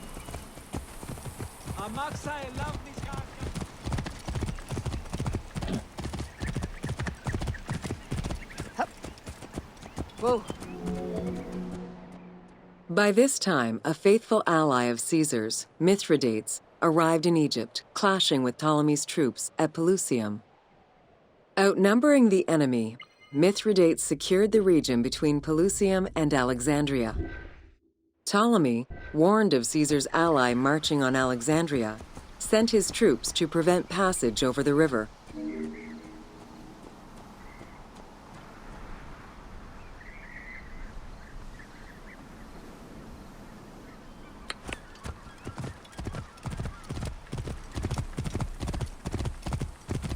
Whoa! Mithridates warned Caesar in time, and the two groups confronted the armies of Ptolemy in the Delta. In the Battle of the Nile, the Romans gained the upper hand, sending the Egyptians fleeing. In the tumult and panic, King Ptolemy XIII drowned in the Nile.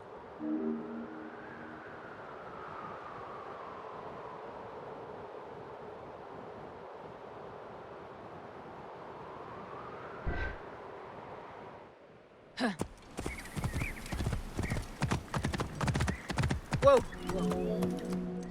After the siege ended, Cleopatra VII married her younger brother, Ptolemy XIV, enabling her to reign over Egypt until 30 BCE. Under her rule, Alexandria settled into its position within the Roman Empire and eventually surpassed Athens as one of the most important cities in the Roman Empire. Julius Caesar remained in Egypt for a short time.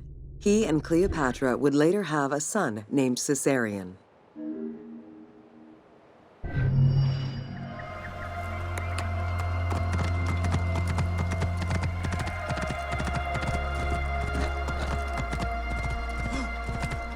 Whoa!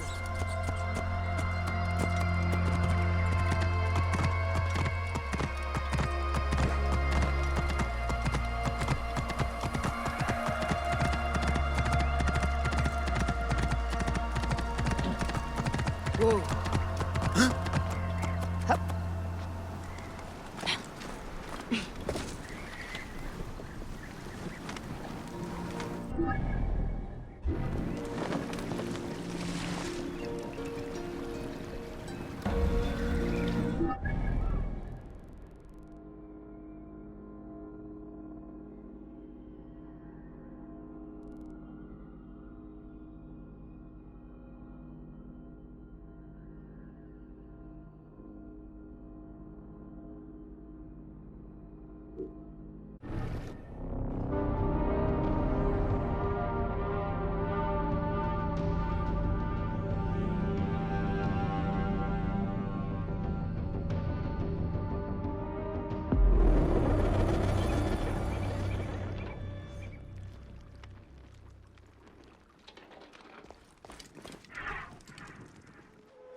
Welcome to Cleopatra, Queen of Egypt.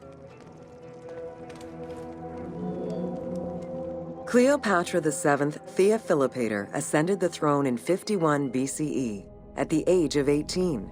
Though her early attempts to maintain power were often challenged, she eventually prevailed and became the sole ruler of Egypt. According to Plutarch, she was the only Ptolemaic pharaoh to speak the Egyptian language. Her intelligence, coupled with a good education and a great political mind, allowed her to make the alliances necessary to maintain the independence of Egypt while Rome was becoming a Mediterranean empire.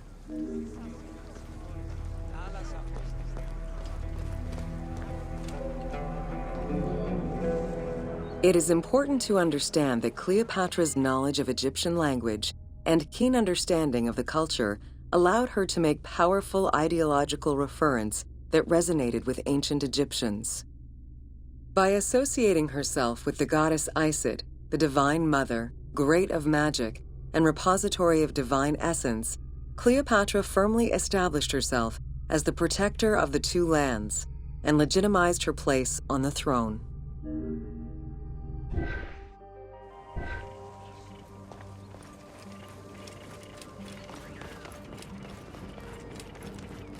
Oh. Upon his death in 51 BCE, Ptolemy XII Aulus bequeathed his kingdom to his daughter and eldest son, Cleopatra VII and Ptolemy XIII. As was custom, the siblings were married. The new pharaoh was 10 years old, his sister wife 17. The early years of their reign were not easy. Between 50 and 48 BCE, droughts and floods aggravated Egypt's problems. General Achilles and the royal advisor Pothinos kept intervening in the young ruler's political decisions and eventually colluded to turn Ptolemy XIII against Cleopatra. By 48 BCE, Cleopatra was in exile.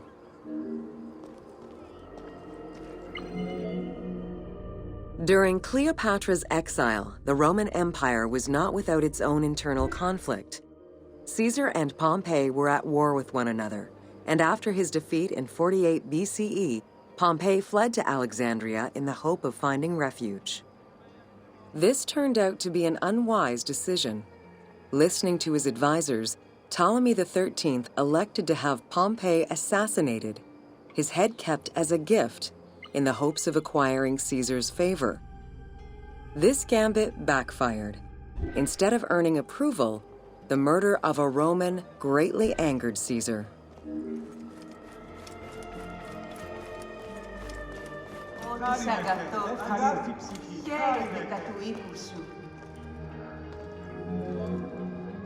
Cleopatra, aware of Caesar's anger against Ptolemy for the murder of Pompey, decided to take advantage of the situation. She returned to Egypt in secret, hoping to establish an alliance with one of the most powerful men of the time. Outside of the legend, where she had herself smuggled into his quarters in a carpet, what exactly happened during that fateful meeting remains a mystery. However, Caesar seemed to see a better ruler for Egypt in Cleopatra than in her young and too easily influenced brother. Invoking Ptolemy XII's will, Caesar attempted to mediate peace between the siblings.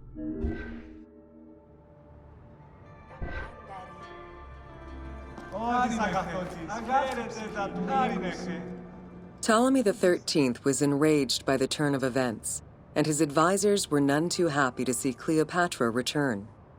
Urged on by General Achilles and Pothinos, the young pharaoh plotted against Caesar and Cleopatra, resulting in the siege of Alexandria in 47 BCE.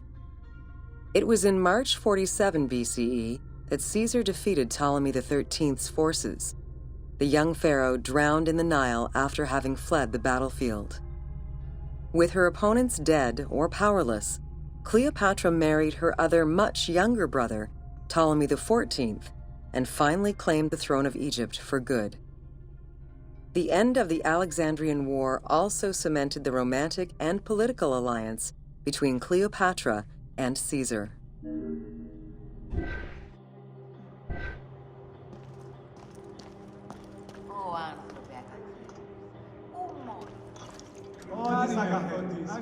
In June of 47 BCE, Cleopatra gave birth to a son, whom she called Caesarion. Caesar did not accept the boy as his heir, choosing instead his nephew Octavian. Nonetheless, on his return to Rome, Caesar invited the queen and her brother husband to stay in the city. Her presence still drew much disapproval from the Senate. Always a strategist, Caesar left 4 legions in Egypt and a man he trusted to direct Egyptian affairs, giving him control of the wheat supplies essential to Rome. Cleopatra and her entourage remained in Rome until March 44 BCE, when Caesar was murdered.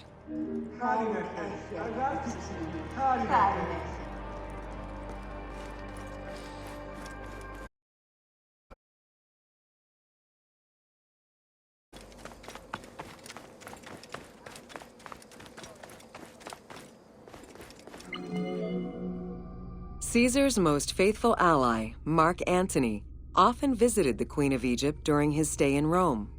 Unlike most, he recognized the legitimacy of Caesarion, the natural son of Caesar. Antony knew he would need the riches of Egypt in order to fight Octavian and claim the Roman Empire. Cleopatra, in return, saw a powerful ally. In the winter of 41 BCE, she arranged a sumptuous tour of Egypt by boat to show Antony the wealth of her country and the power she held as its ruler. A romantic and political relationship followed. The Roman Senate was once again most displeased. To calm spirits in Rome, Antony married Octavia, sister of Octavian.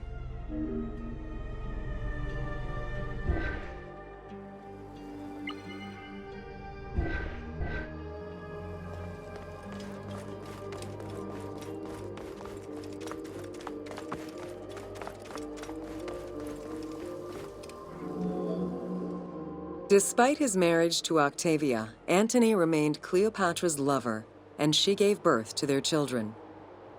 Cleopatra increased her kingdom's territory and started a political propaganda alongside her lover in Egypt and beyond. She hoped to create a Ptolemaic federal empire with Alexandria at its center. Antony eventually repudiated his Roman wife for the Egyptian queen, much to the dismay of the Roman elite. However, while Mark Antony focused on Egypt, Octavian carefully gained military and political ascendancy over him in Rome.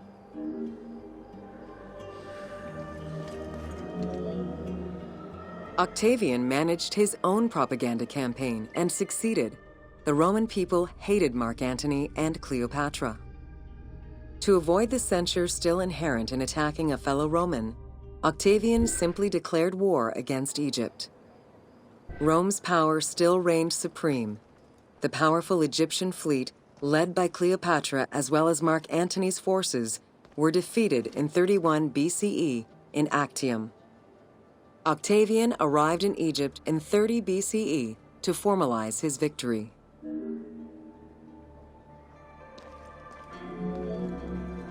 The following events remain difficult to confirm due to the many versions and legends around them.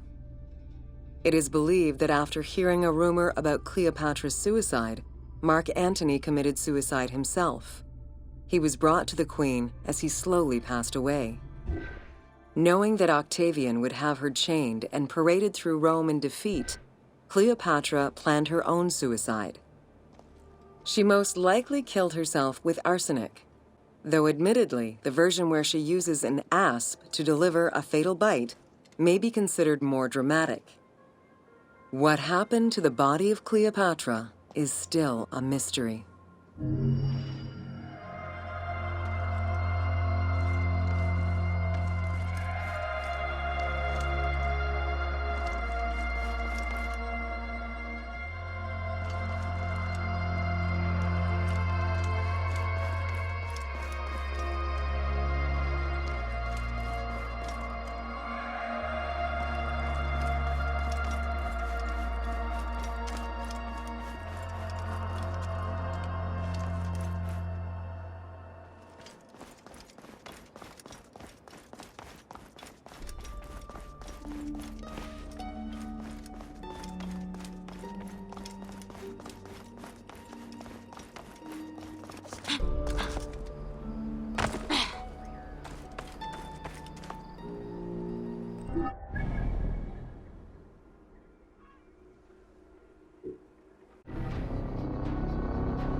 Ω της αγαθότης, χαίρετε τα του οίκου σου.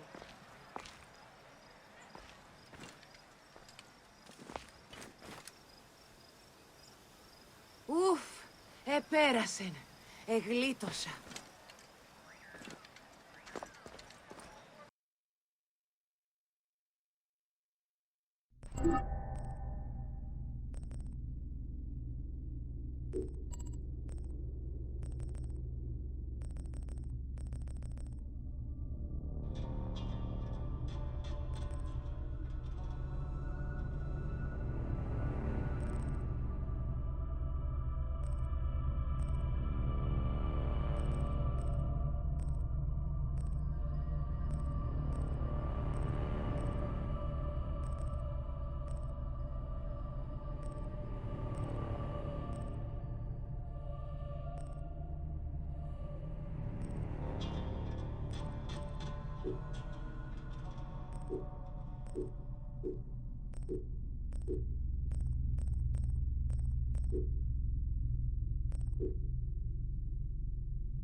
Welcome to the Hippodrome of Alexandria.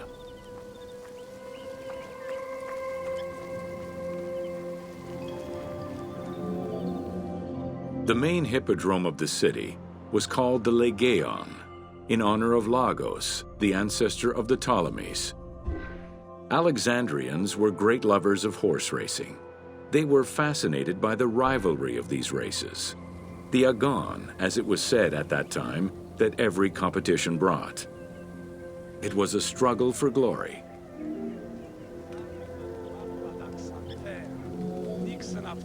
The most important chariot race was the Tethrypon.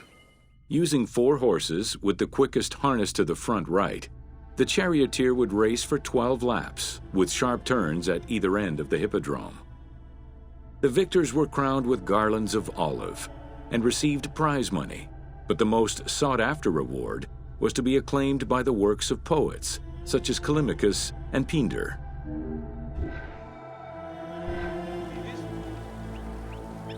Theiga rumenein, credona brasi exusi.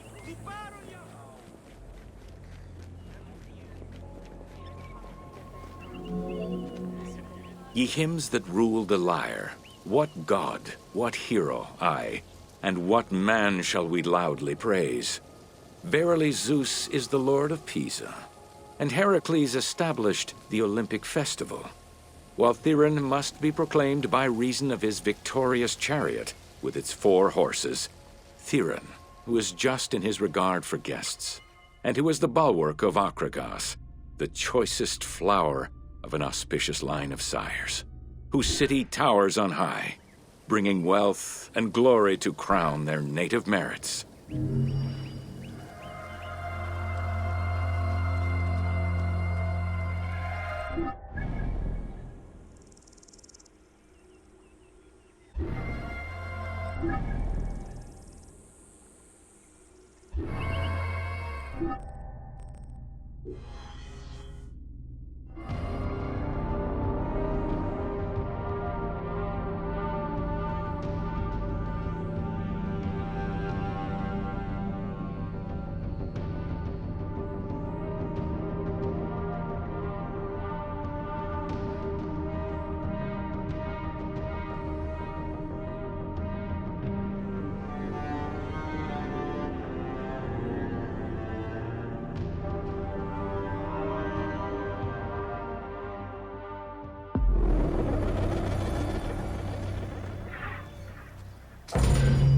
Welcome to the Greek Pharaohs.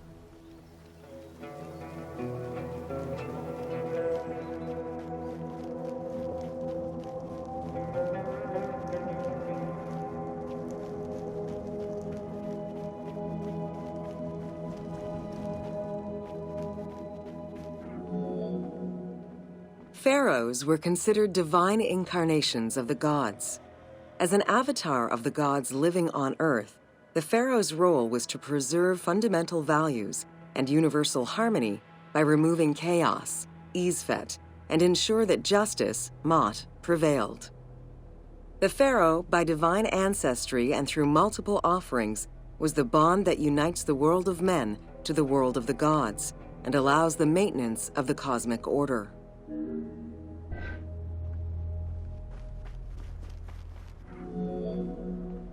The Ptolemaic dynasty reigned over Egypt from 305 BCE to 30 BCE.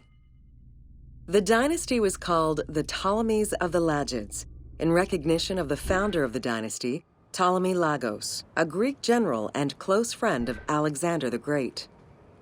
While Macedonian, Ptolemy Lagos understood that to be accepted by the Egyptian people, he would have to adopt their traditions. Upon assuming the title of pharaoh, he changed his name to Ptolemy I Soter, meaning savior. Born in 356 BCE, Alexander the Great went through a hasty education in the affairs of the kingdom before integrating into the Macedonian army, where he quickly rose through the ranks. After his father's assassination in 336 BCE, which some believed was orchestrated by Alexander himself, he became king of Macedonia. Ruler of a unified kingdom and leader of a large army, Alexander set his sights on conquest. Eager to reclaim the Greek cities of Asia Minor, he took on the Persian forces, earning victory after victory.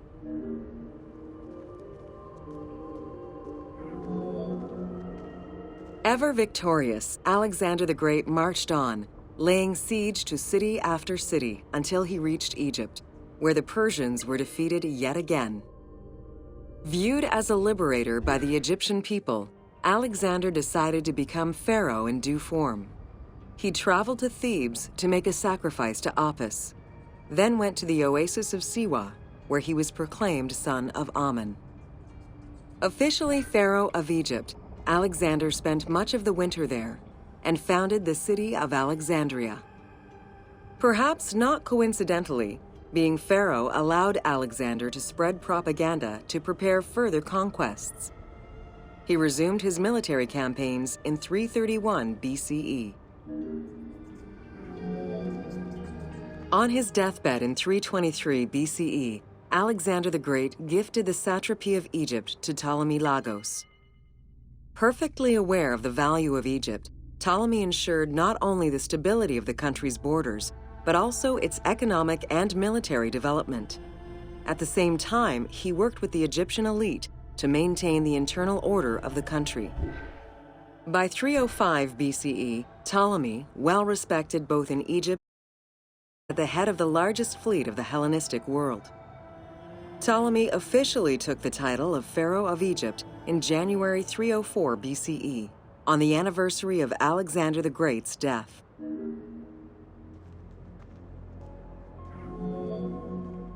Alexander died in Babylon in 323 BCE. His remains were placed first in a solid gold sarcophagus and then within another. The casket was carried in an ornate custom wagon, gilded and set with precious stones, and pulled by 64 mules crowned with gold. The funeral procession was diverted to a grandiose temple in Alexandria, built in the conqueror's honor under the orders of Ptolemy I.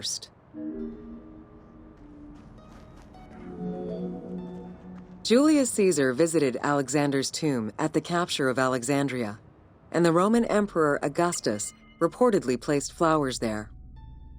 However, though many powerful leaders claim to have visited it, the tomb's location has gone missing from history. Some accounts do state that the golden coffin was replaced by a glass sarcophagus, probably by Ptolemy X. It is also implied that Cleopatra may have plundered the tomb in a time of financial crisis.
Welcome to Ancient Egyptian Cultivation. The new grain types of the Ptolemaic period required a great deal of water. Farmers needed to ensure they had effective, consistent irrigation. The Nile's rising and receding waters naturally irrigated most of the crops. Areas where the Nile didn't reach, such as gardens and vegetable plots, required an irrigation tool known as the shadoof. The shadoof allowed easy transport of water from its source. It consisted of a tall wooden frame with a long pivoting pole and suspended bucket. The system could be raised and lowered with little effort.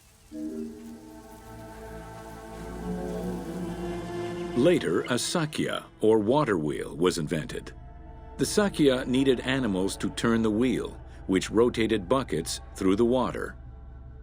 It drew the water to an elevation of 3.5 meters and enabled a great deal of control over the irrigation process. This improvement supplied larger areas and thus resulted in larger harvests.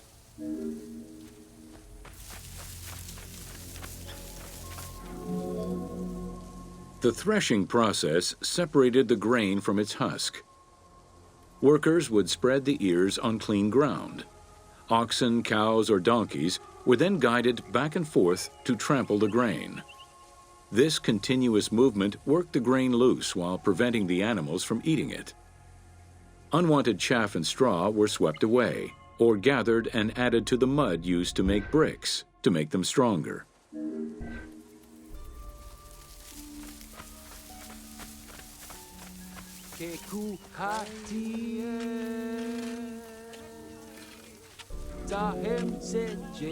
Winnowing was the stage where workers used wooden scoops to throw ears in the air.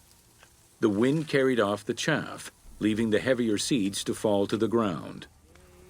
This action was repeated until the undesired materials were sifted out.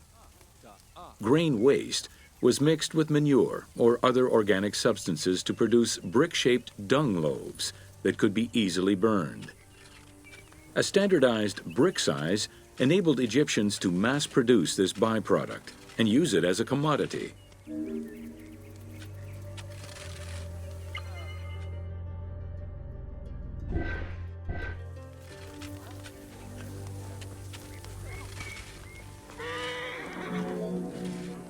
Transporting large amounts of grain required ships equipped to carry heavy loads. These goods were moved during the Nile's flooding season, when the river was deep enough for large ships. The transports stopped at checkpoints to accommodate customs and police controls, as well as for technical requirements and weather conditions.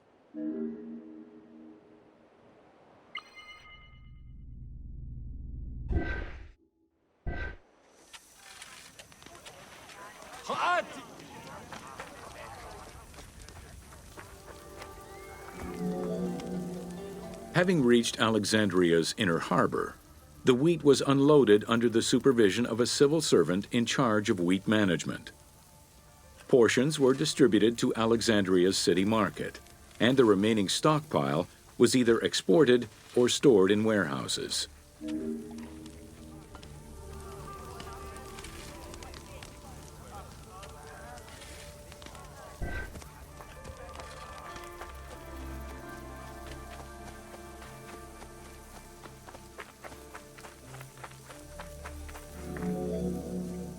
Grain storage facilities were located across all of Egypt.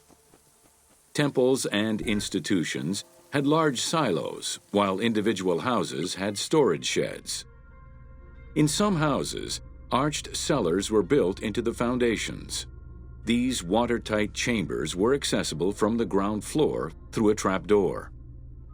Royal granaries acted as the storehouse and distribution centers, and managed state payments to civil servants, soldiers, and the police. Though plastered on the inside, silos weren't completely sealed, and so remained susceptible to mice infestations.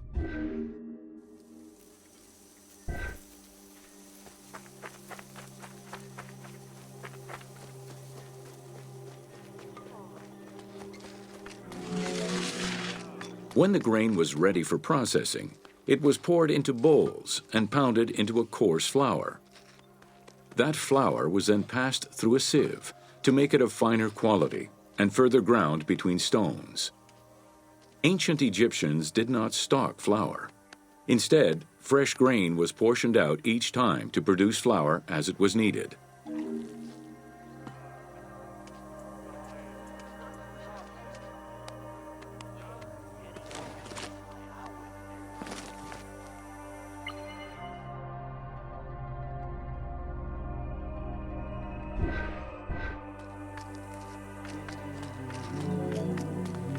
The sieves used by ancient Egyptians were unable to filter out sand and stones.